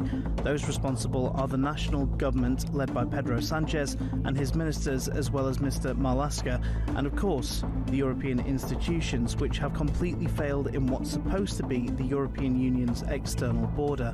Which country in Europe wipes everybody else's backside but its own people? Here. Well, Morocco, of course, is hosting the next World Cup. Are we suggesting that... Oh, don't start me on the World Cup. We'll get the country that is hosting the next World Cup is too unsafe. It's so unsafe. Oh, great point. That people have to cross continents to come to Europe. And of course, I have seen personally examples of this. People come from Morocco into Spain, across to the mainland, up France, through the south of France, up to the north of France, where they reach Calais and then eventually come to the UK. It is a cause for concern, and we are making contact with the Spanish government, the Spanish authorities, to provide support, but also to understand the implications of that situation. Some of you might remember a poster I put out 10 years ago called Breaking Point, where I showed vast numbers illegally breaking into the European Union. I made the point that if we vote for Brexit, we'll have the power to stop those people coming here. Sadly, the Tories failed us, Labour have failed us. Believe me, unless we get a reform government, those scenes you're seeing in Spain today, many of those young men lots of them dangerous, will be heading towards Calais and coming to our country too. It is time to wake up. This is a battle for the future of our civilization. I can't put it any more plainly than that. When you look at what happened to Spain, they don't know what to do. And it's happening again today. They're coming in by the tens of thousands. They're just invading the country. And what that is weak law, bad management, but very liberal law. They passed a couple of laws, and people read. You know, people are smart. They read from other countries, and they swam that 3-mile sweat wall, however they got in, but nobody's seen anything like it. That will look good compared to what's going to happen to the United States. The biggest thing, the worst thing that Biden did is allowing 25 million people into our country.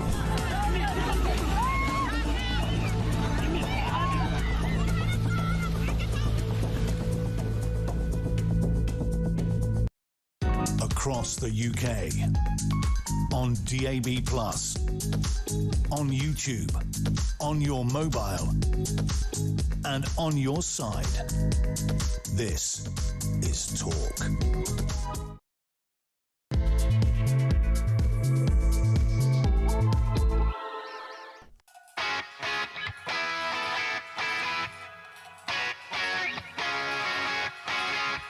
Three minutes past 9. Happy Sunday, one and all.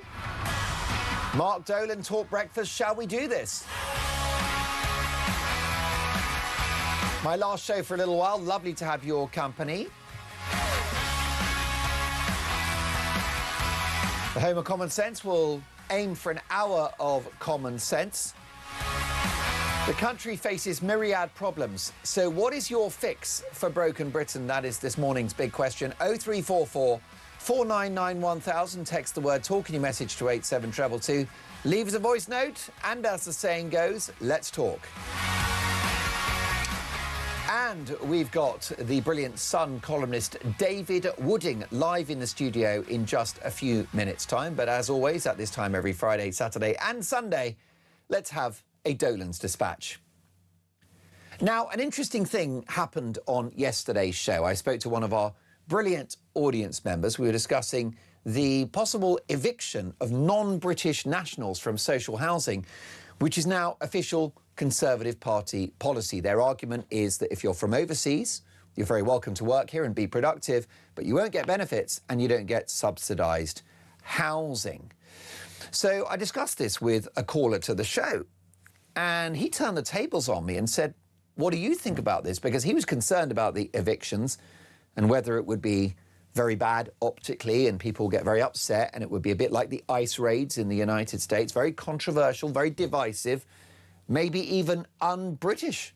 So he was worried about that. And he said, what do you think? What do you think about this policy, Mark Dolan? So I had to sort of think for a moment. And it stopped me in my tracks. And I had to reflect on that. What would I do? And what was my answer? Well, ultimately, although the logistics of such a policy are complex and will be met with relentless lawfare, the principle that people born overseas, whether in the European Union or elsewhere, should receive state-subsidised housing at the same time that 1.3 million Brits are on a waiting list, you start to realise that that's not right. So I thought about it, and I thought, is it the right policy? And what I would say is I would phase it in over 5 years. Give people time, perhaps even with exemptions for key workers, such as those in the NHS. But whilst charities have said that these folks will have to look for private accommodation if they're no longer able to use social housing, the response surely has to be, for sure, yes, join the club. The 1.3 million people that are on a waiting list for social housing have no choice themselves but to do exactly that. And I think that's the point about a country, that's the point about a nation, is that you have a government that run the place in the national interest and put the people of that country first. The British people, and by the way, that is of all ethnicities and backgrounds and colours, but just British people, just born here, irrespective of race, all the rest of it. Are you British? Are you not? And that should be the dividing line, particularly given that we are in the red. So ideas like this policy in regard to people from overseas are complex to execute and will face resistance from the so-called blob. But I think ultimately they are necessary. We are on economic life support. If I was in charge, I would also scrap the net zero target and allow unlimited oil and gas licenses in the North Sea. At the moment, we import 1 million barrels of oil a day, and the oil that is extracted overseas and sent here has 4 times the carbon footprint, even though, in regard to Norway, it comes from the same sea, the North Sea. I would love bomb the oil and gas companies with a friendly tax regime in return for investment in green renewables, something they were doing before we scared them off with high taxes. I would create a national welfare calculator. And unless you have a serious mental or physical disability, and I don't include ADHD or anxiety, then I would use that welfare calculator to ensure that always, and I mean always, it pays to work. At the moment, 600,000 households are better off chilling at home, watching Loose Women and chowing down Domino's pizza. That's not right. I would also teach patriotism in every single school, with the national anthem sung every morning at assembly, with a clear goal from cradle to grave for every citizen of this country, irrespective of their race, creed or colour, which is that they are British.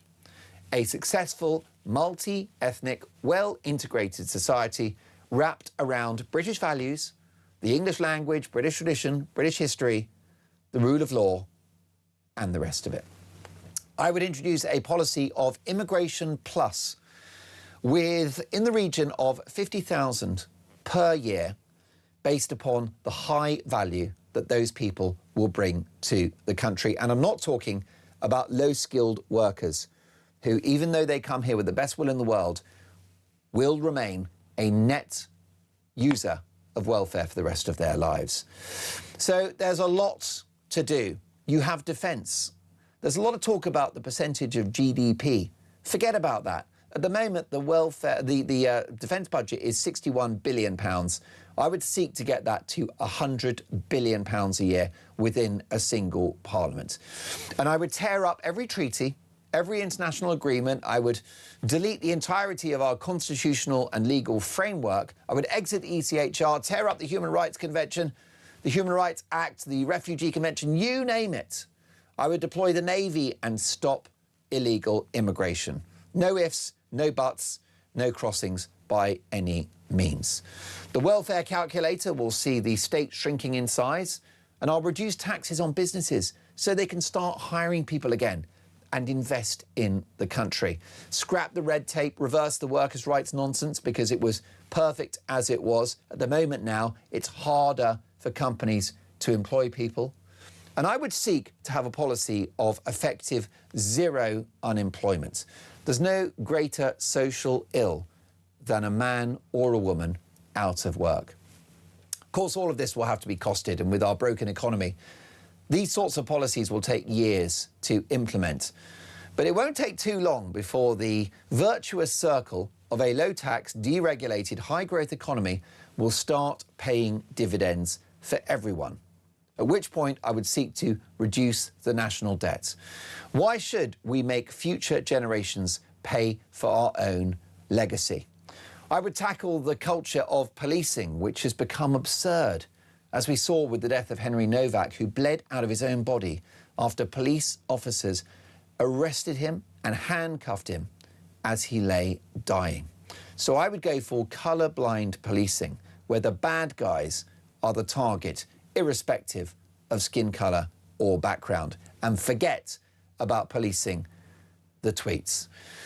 So those are the issues that we face. The country needs an economic, societal and cultural revolution. Someone's got to do it.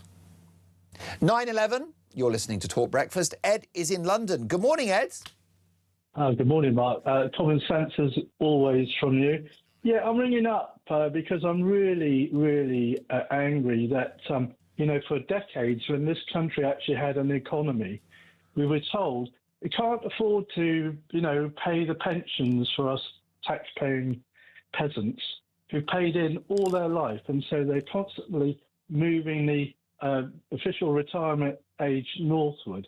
And yet we can gladly pay to keep all of these immigrants flooding into the country. So they haven't put a penny into the system and they get everything. I've sometimes heard callers on this show, well, not necessarily your show, but certainly on Talk TV, say, oh, yeah, well, when this country becomes bankrupt, they don't realise the ramifications of a country becoming bankrupt. There's no ambulances, there's no water out of the taps, there's no police. The currency is ruined. People have got savings. Their savings will be worthless. We're on a runaway train with Labour to ruin. Ed, you're right about that. You've got a housing market crash, which is the basis of the economy. That would be a disaster. And what you're talking about, and it's not an exaggeration, is a possible Greece moment for the United Kingdom. What happened to Greece in 2008, 2009?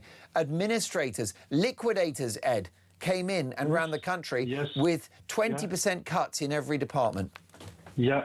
And I mean, the thing is that I think that the socialists would be quite happy for us to be a socialist country like Cuba, but we wouldn't have the sunshine. I know we've got it at the moment, but that would be a big win for them.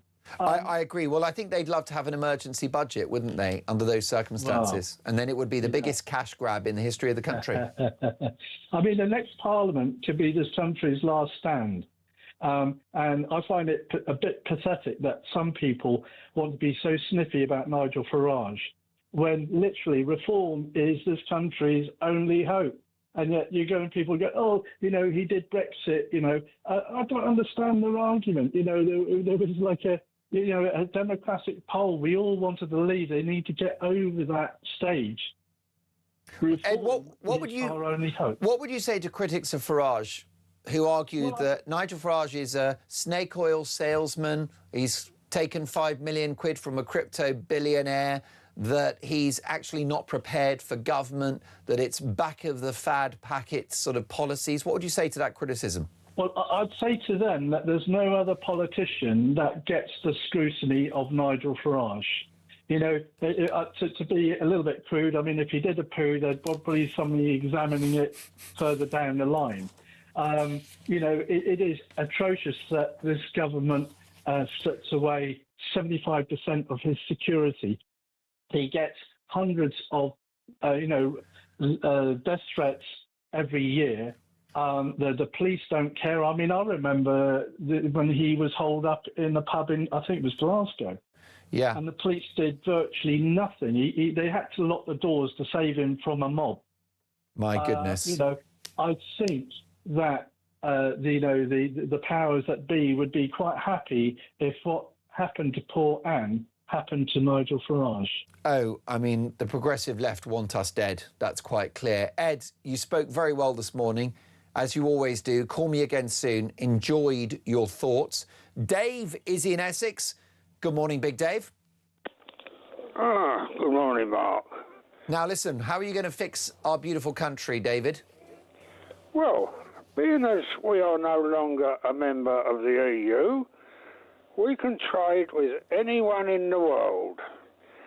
So, why not the threat, or indeed the action, of stop trading with France until they take back the rubbish they are sending over every day on boats? We don't need their wine, we don't need their cheese, we can survive without them. Hard as it may be, it can be done. The grooming gangs, they won't take them back to Pakistan. Dump them on their doorstep. No more visas until you take these people back. You have to be hard now.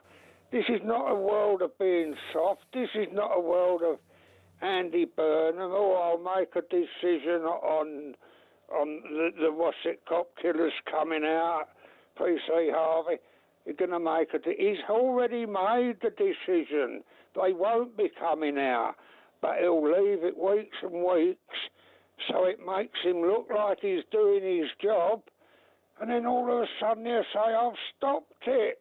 Oh, adulation. Cheers, everyone. Good old Andy. What a load of cobblers. Dave, not pulling your punches this morning. Thank you so much for that. In the spirit of balance, Andy Burnham will argue that Labour were elected 2 years ago on a manifesto to which he's committed. He will argue that illegal immigration and legal migration have both come down significantly since Labour won the general election. He will argue that he's got a plan to devolve power to the regions, to boost local economies, to tackle local crime. He's going to put an office, or has put an office, in the north of England, number 10 North, which is all about empowering people where they live. So what do you think? Does Andy Burnham deserve a chance? Should we give this guy a fair crack of the whip? Is he going to prove his doubters wrong? I'll be asking the legendary journalist David Wooding in the studio next.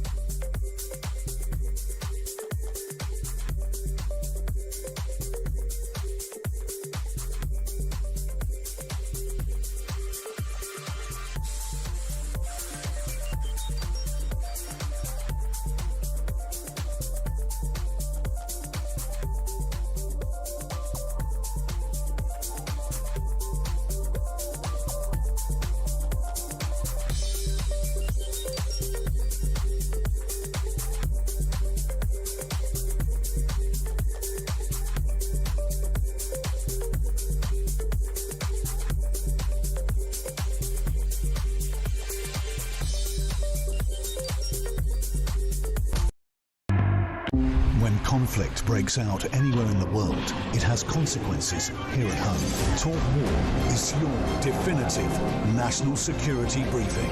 From the conflict in Ukraine to the tensions in Gaza and the latest escalation with Iran, this is where you'll find comprehensive comment and expert analysis with multiple updates throughout the day. The Talk War podcast from Talk, available on the Talk app or wherever you get your podcasts.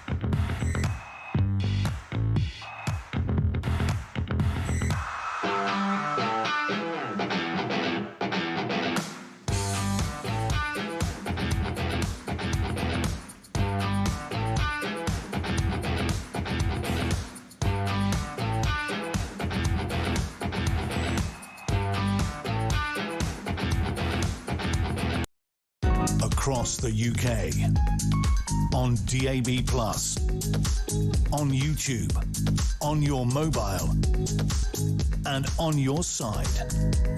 This is Talk. You are listening to Talk Breakfast live in the studio. One of my all-time favourite journalists, Sun columnist and legend of Fleet Street, David Wooding. Good morning, David. Good morning, Mark. Lots to go at. It's a strange old month, isn't it? It's August, and it's been a very busy news agenda for the last couple of years. But finally, we've focused on a charlatan Cambridge professor, which tells you that the news cycle has slowed a little. Yes, it's an outrageous story, but it's not exactly big news, is it? No, it's not. But we do have a new Prime Minister, which does give us plenty of other things to go at. Well, that's exactly right. He's vanished off to his deck chair just now. Yes, and you spoke the other day and you said you thought it was perhaps a misjudgment to take that holiday. Yes, I gather he'd be exhausted because he spent the last 10 years plotting to become Prime Minister. And he must have had a real busy period from the beginning of the year because he knew the skids were underneath Keir Starmer, that he was the one everybody wanted. We don't know what was going on behind the scenes, but there must have been a lot of work going on to get him into a position to mount a challenge. Then he had his by-election. He won the by-election. He had to work hard during the by-election. And then he suddenly gets into Downing Street and he's exhausted. So he needs after only 2 weeks in the job, he's gone off on holiday. It looks bad, I think. That's the only problem. You think it just looked bad. I think you're right. And is it significant that although they've probably had the worst month in their history, Reform UK in one poll are ahead of Labour?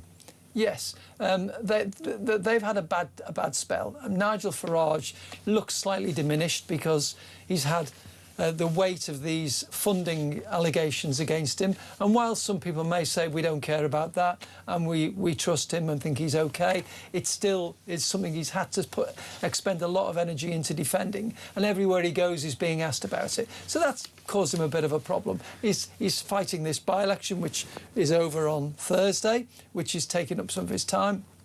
And Kemi Badenoch is coming into her own at the moment. She's had a great run. She's been really good at PMQs. I'm really looking forward to seeing her against Andy Burnham. That will be yes. That will be. It's going to be box office, isn't it? And what's happened with Kemi? She's comfortable in her own skin now. Yes. As leader of the Conservative Party, she got off to a slow start. I think we can agree about that. She gave Nigel Farage the space to occupy in that vacuum. Nature abhors a vacuum, doesn't it? Farage jumped into that vacuum.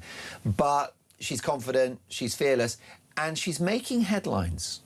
Yes, and she seems to be saying the right things, even when she's been quite badly criticised, heavily criticised in the last few days over taking on this candidate who was a neo-Nazi and then had to stand down. And she doubled down and she's taken him on the staff. So she's got a column in, I think it's the Times this morning, saying we have to reform people and rehabilitate them, and we have to forgive and move forward. So she's clearly taken a stand on that issue and is going to see it through.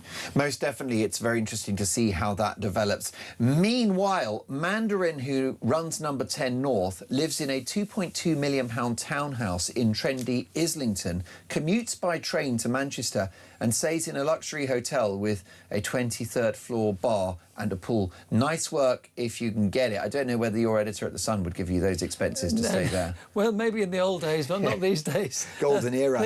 Times is hard. Times is hard. This is what worries me about this office in the north. And this is what worries me about devolution and more powers and a bigger budget for regional mayors.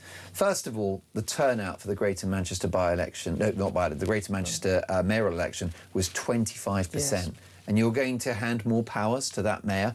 That's a concern. I think that's a democratic deficit. But also, I don't see how regionalising British politics is going to tackle inflation, illegal immigration and the highest energy costs in Europe. No, or fix our threadbare defences. And by their very nature, the people who run town halls are by and large not as good as the people who make it to the top and get to Westminster. So you're handing it to, effectively, from the Premier League to your Championship or League One people in politics. And the question I ask about Sam Lister now, I know Sam Lister, he's an old mate of mine. He used to work on The Times, he was the health correspondent for many years. Then he went into the civil service, worked his way up to head of department and has now got this plum job. If it's all about giving more opportunity and devolving power to the north, why have we brought somebody from the south, who's undoubtedly a good operator, to go and run Number 10 North? Are there no great people up north who can get that job?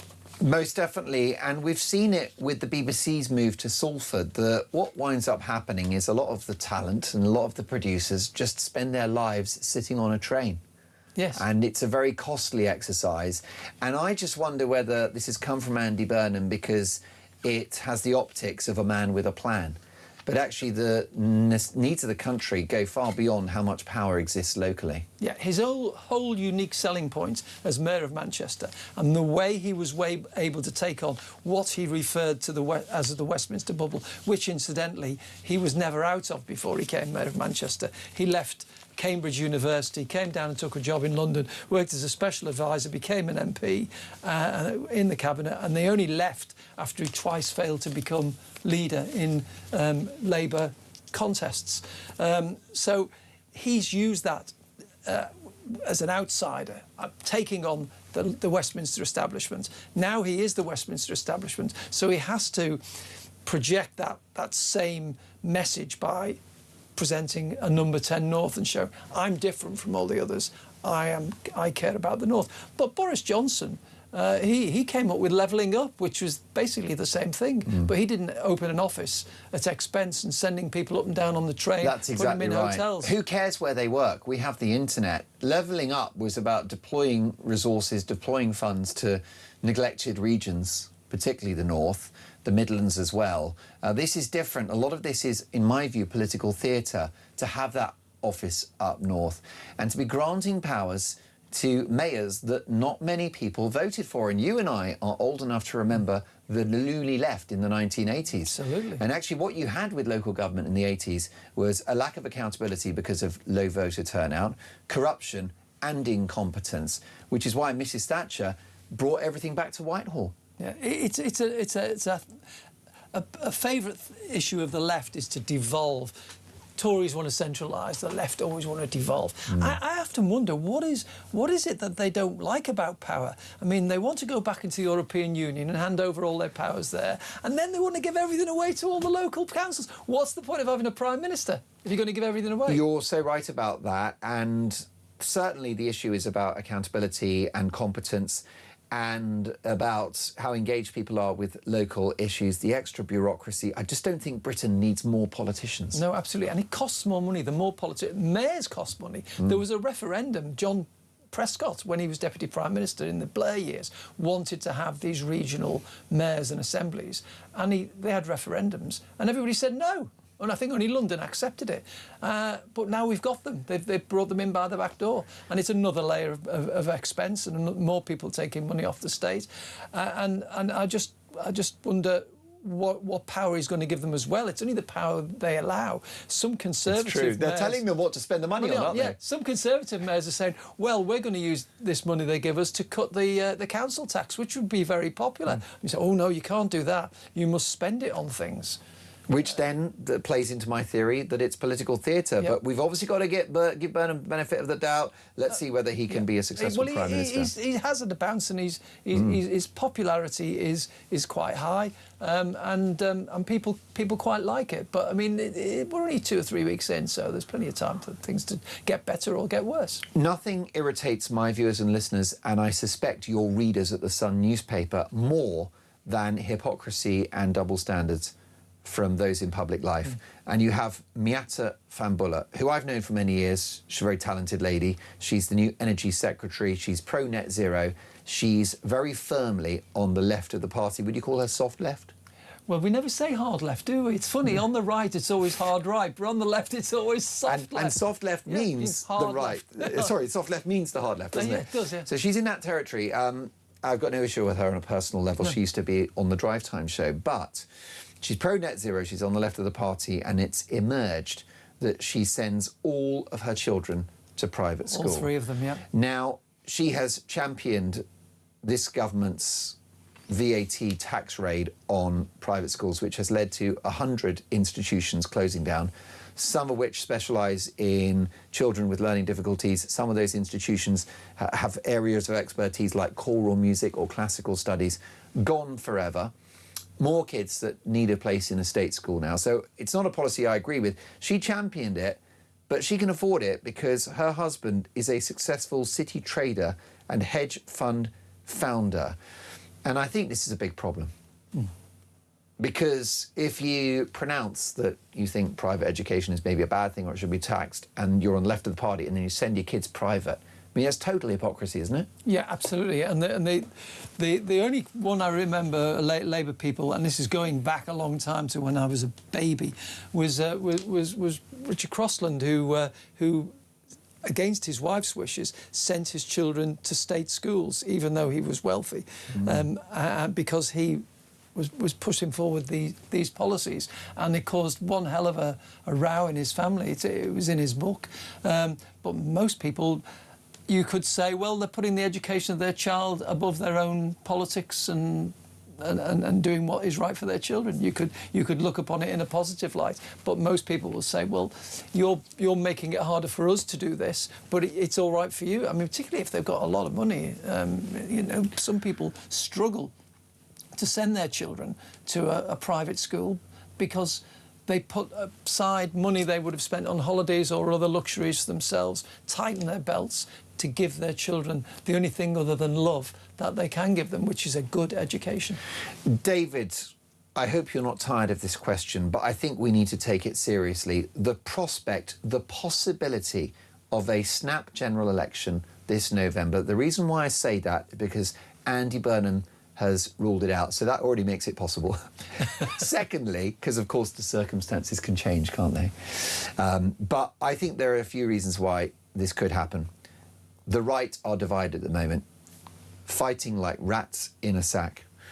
Then you've got Reform UK, who are still struggling with the £5 million bung story that is affecting the image of Nigel Farage, and they don't have a full policy platform yet and a full team. Then you've got what's left of the Burnham bounce. He's never going to be more popular this year than next. What chances of a snap election in November? I think they're a good possibility between November and May. And I'll tell you for why. And you just said, Mark, that he's ruled out having a snap election. When he was asked, by one commentator, will you go to 2029 to have wait till 2029 to have the election, or are you going to go early? And he said there will be no early election. And he was then asked, so you're ruling it out? He says, I'm ruling out an early election. And what he's not ruling, what is an early election, Mark? Is an early election having one now, or is it having one and not having one in November, or is having one next May an early election? I would say it is an early election because the Parliament runs till 2029. So he's ruled out an early election, but he hasn't ruled out going before 2029. I think it's semantics, but he's got some leg room in which to call an early election, say he didn't lie to us. Well, I just don't think there's much scope for economic growth in the next couple of years. No. I don't think there's much scope to stop illegal immigration in the next couple of years. I don't think inflation or energy prices are going to come down. So the prospects are bleak for anyone in number 10 at the moment. And so you could argue that the least bad option is to go to the country now. Well, things can only get worse. He's had some quick and early and easy wins with his £2 cap on bus fares, his 86p a week off energy bills.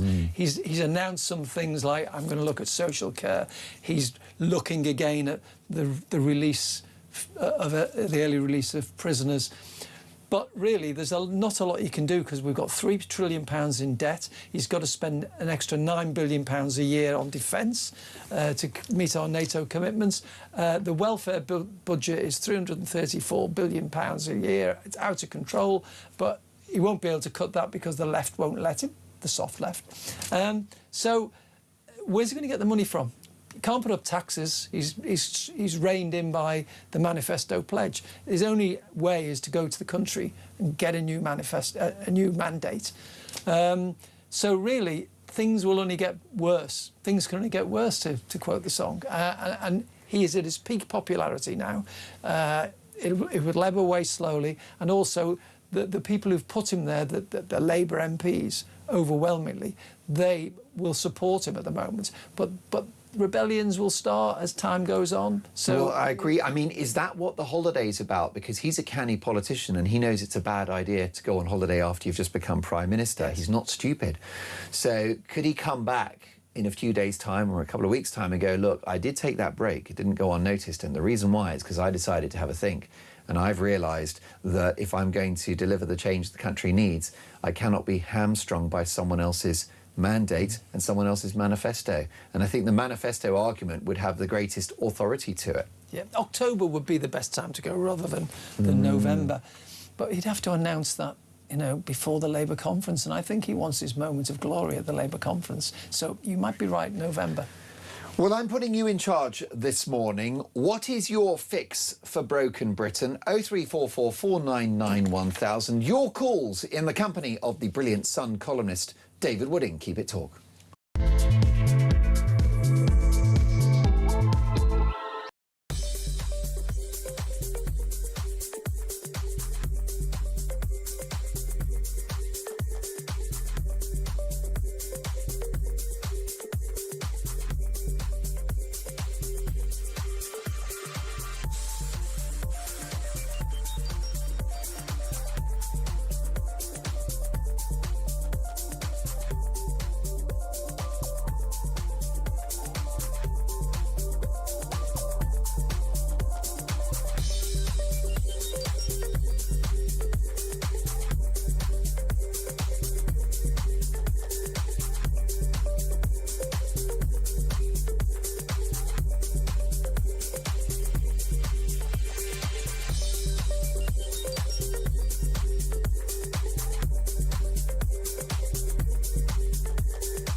across the UK.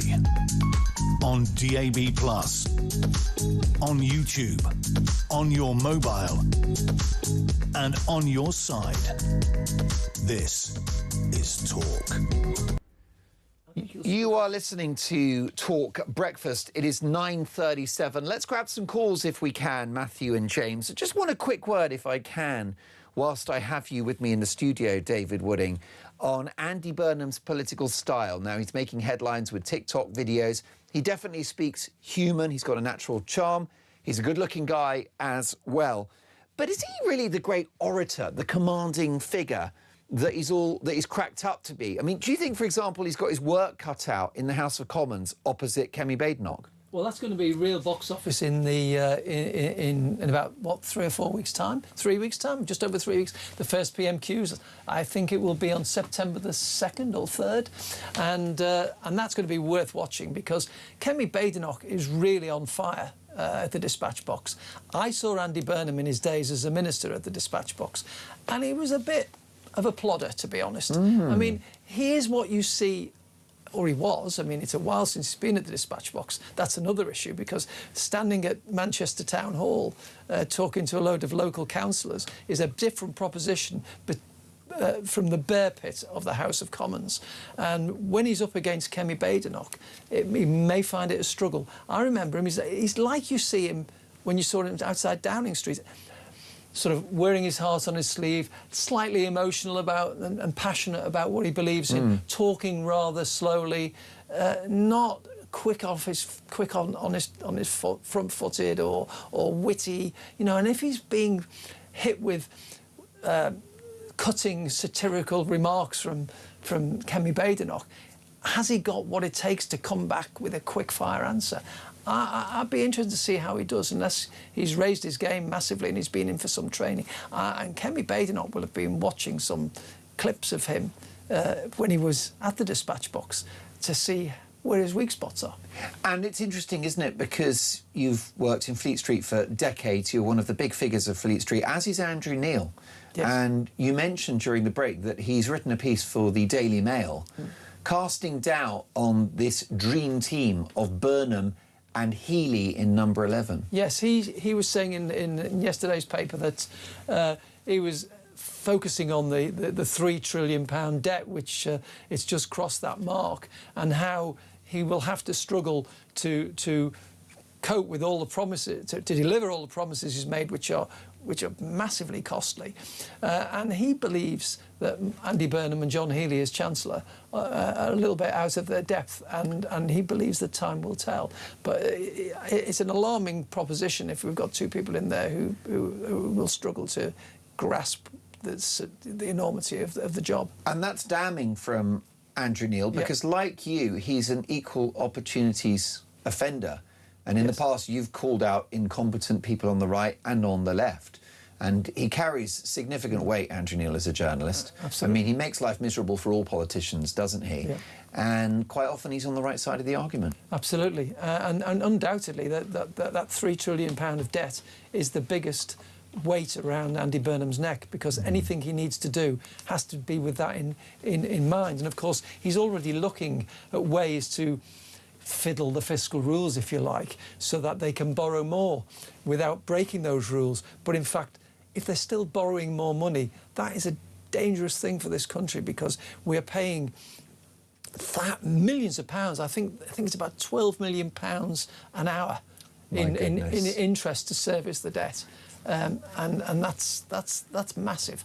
I mean, we could be spending that on other services. Before I get to Chrissy and Mary with their fix for broken Britain, we have a developing story. Protesters are expected to gather outside a former RAF base, which could be used to house asylum seekers after anti-immigration disorder in nearby Thetford earlier this week. The Home Office announced in June that it was considering using Barnham Camp in Suffolk to accommodate people seeking asylum, and there have since been regular peaceful protests at the site. But tensions flared in nearby Thetford, Norfolk, earlier this week when people attempted to storm homes linked to asylum seekers, and police officers were assaulted in 3 nights of unrest. Police in Norfolk have said that officers were subjected to significant aggression. Now, we need to talk about this before I get to our calls. David, because any violence or unrest is completely unacceptable. It's against the law, it's deeply wrong, and officers should not be harmed whilst they do their duty. That said, public anger about the real-world consequences of illegal immigration is entirely understandable. Absolutely. And the government and of all persuasions must be clear, must be alert to this problem. Frustration is boiling over, and for years people have said they're going to fix these problems, and nothing gets done. And it's inevitable that people will get angry. But again, as you rightly say, it is wrong that anybody should take the law into their own hands or vent their frustrations in violent or aggressive manners, because that's not the sort of country we are, and it's to be condoned. No, that's right. But anger is going to spread, isn't it? Because we've got Crowborough, which is a lovely suburb in East Sussex, and a army cadet training centre has been taken over, appropriated for 500 undocumented men. It's changed the lives of the people of Crowborough overnight. They're driving their kids to school now, which is creating traffic congestion. Women are afraid to walk home from the pub on their own at night. This is devastating. Well, 70,000 people entered the country illegally in the last 2 years since Labour won the election. So that would amount to 140 Crowboroughs in just 2 years. And that's a lot of towns and a lot of lives impacted. 9:43, Talk Breakfast. Mary's in Cyprus. And Mary, you are live with the Sun newspaper columnist David Wooding. How are you, my love? Hello, good morning to you both. I'm fine, thank you. I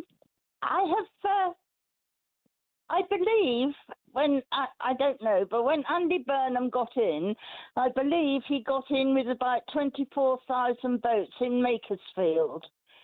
I think it was around that number, wasn't it? It was indeed. That's exactly right, because that was the by-election that he won. So 24,000 people are holding the country to ransom by forcing us to have a Labour Prime Minister. Now, Nigel Farage has a by-election coming up next week. If he gets more than 24,000 votes, could he not say, well, I'm taking over now?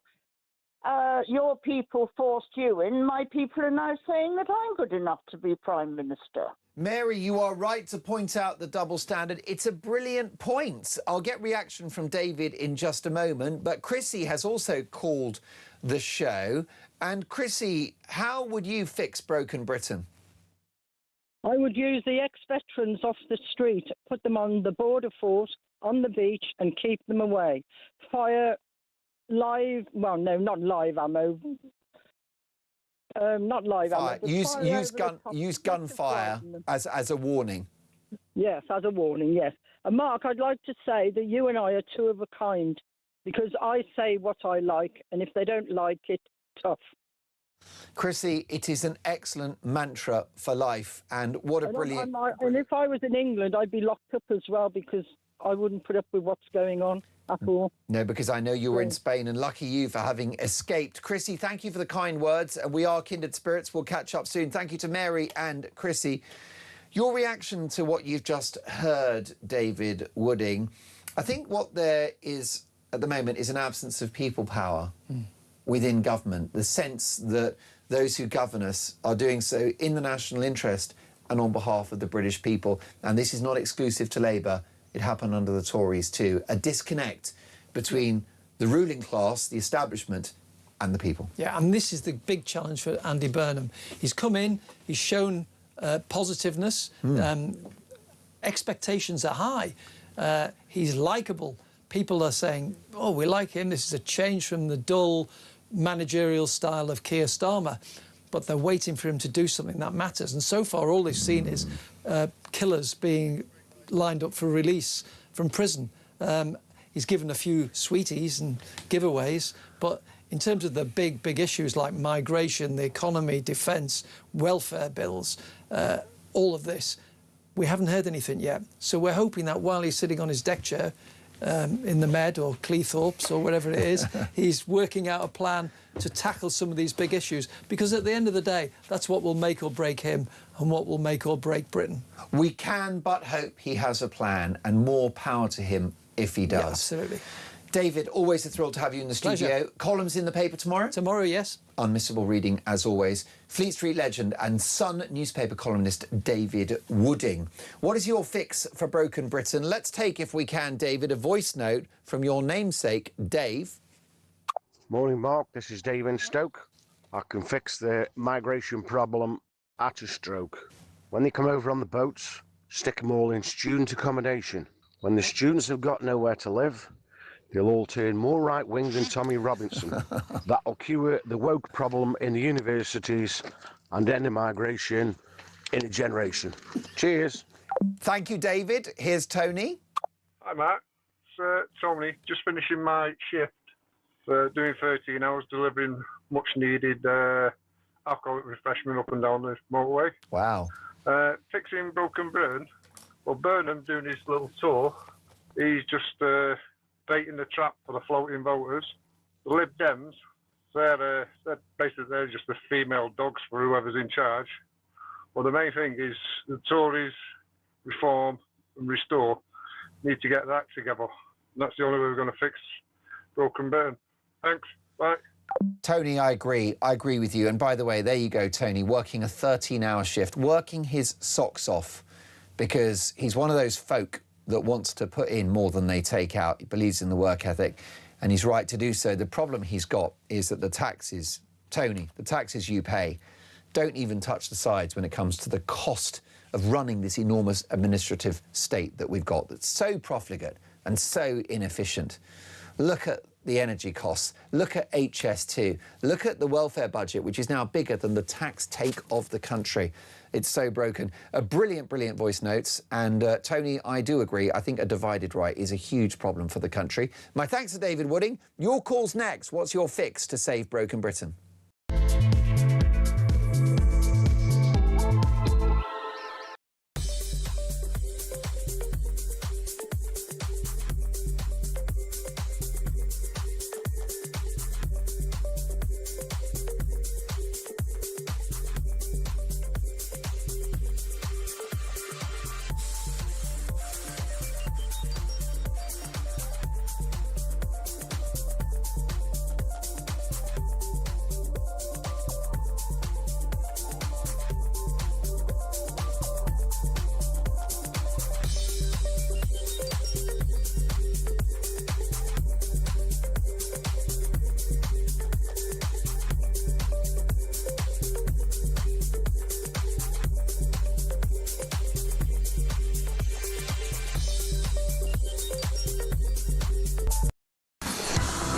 When conflict breaks out anywhere in the world, it has consequences here at home. Talk War is your definitive national security briefing. From the conflict in Ukraine to the tensions in Gaza and the latest escalation with Iran, this is where you'll find comprehensive comment and expert analysis with multiple updates throughout the day. The Talk War podcast from Talk, available on the Talk app or wherever you get your podcasts.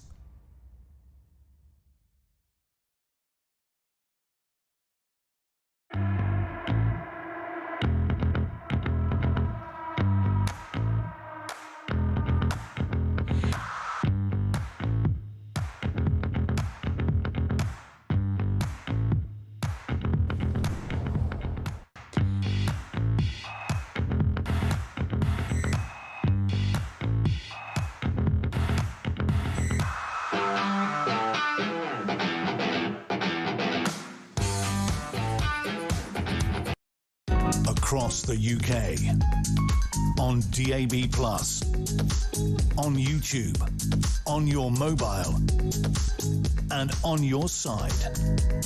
This is Talk. What is your fix for broken Britain? Shall we take a couple of voice notes before powering through calls? You've done fantastically well today, Dave the engineer, with our voice notes. There was a great discussion about which parts of the country pronounce glass glass and which parts pronounce it glass. Take a listen to Nick. Morning, Mark. Nick from Mansfield. Everybody knows the correct pronunciation is glass. You wouldn't call it a glass, would you? Or would you? Because, I mean, a donkey is an ass. You wouldn't call it the other way. Cheers. I think the law is an ass as well. Nick, thank you for that clarification. Here's Julie on the issue of the Chancellor of the Exchequer, John Healey, and education. Morning, Mark. Just to clarify, John Healey, he wasn't fully privately educated. He went to a school in Pickering on the edge of the North York Moors called Lady Lumley's, the same school as my dad.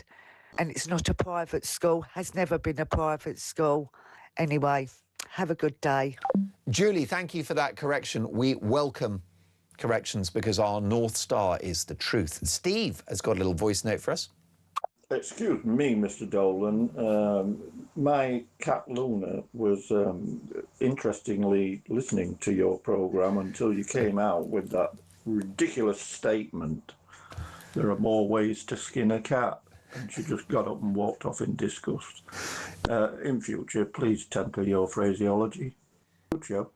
Steve, thank you. And my apologies for triggering lovely Nuna. I'm going to dispatch some emergency whiskers in her direction by way of apology. Here's Ian on a voice note. Hi, Mark. It's Ian from East Grinstead. You just mentioned that Andy Burnham mentioned that Labour were elected 2 years on a manifesto, but every single one of their manifesto promises they've broken. In fact, they've done exactly the reverse. So he can't argue that because they haven't followed the manifesto. And that's the whole thing. These governments need to be held to account to the promises they make, and if they can't fulfil the promises, they should be kicked out, and perhaps the party leaders should have some conviction against them. I don't know, but it's ridiculous. It's anti-democratic, isn't it, Ian, whatever the party. Paul is in Hartlepool, a very good friend of mine. Hello, Paul. Hi, Mark. I was just watching TV the other day and thinking, what's Andy Burnham doing on his country tour? Well, if you bump into him, if you bump into him or anybody else bumps into him, can they ask if he can lower the actual standing charges of the gas and electric, and then that will affect the lower paid people more than the richer paid people. It'll lower the bills quite a lot for lower paid people who yeah.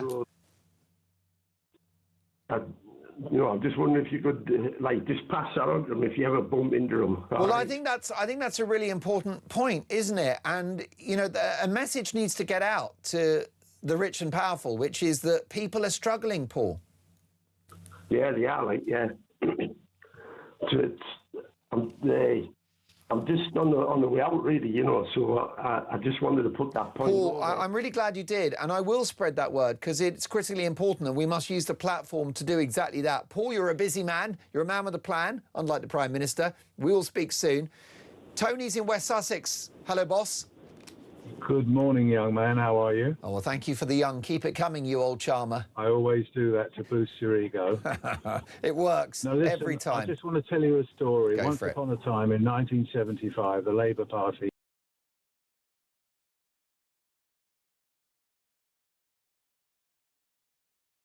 at university. He was fully qualified to be Chancellor. No, he wasn't, because the IMF came in and said, you can't do your job, we'll do it for you. Here we are 51 years later, we've got another Chancellor called Healey. And what did he study at university? Political sciences. So he's not a mathematician either. And the IMF will be in before Christmas. The government will crumble and look forward to an election mid-end of October. So, Tony, you've said this before, and you actually know about finances and about the economy. I think you run a business yourself, a successful business. So you think that the economy is going to fall over this year? Oh yes, absolutely, without a doubt. You can't max your credit card out every month. Every month, the Treasury are borrowing 18 to 25 billion a month. Every month. That cannot go on. And what will happen? One Friday morning, people will wake up and say, my benefits haven't gone into my bank, because there won't be any money to pay the benefits. I totally agree, and I'm distressed at the idea that this government are looking at changing the fiscal rules so they can borrow even more money, Tony, and they're calling it investment. No, rubbish. They haven't got a clue what they're talking about.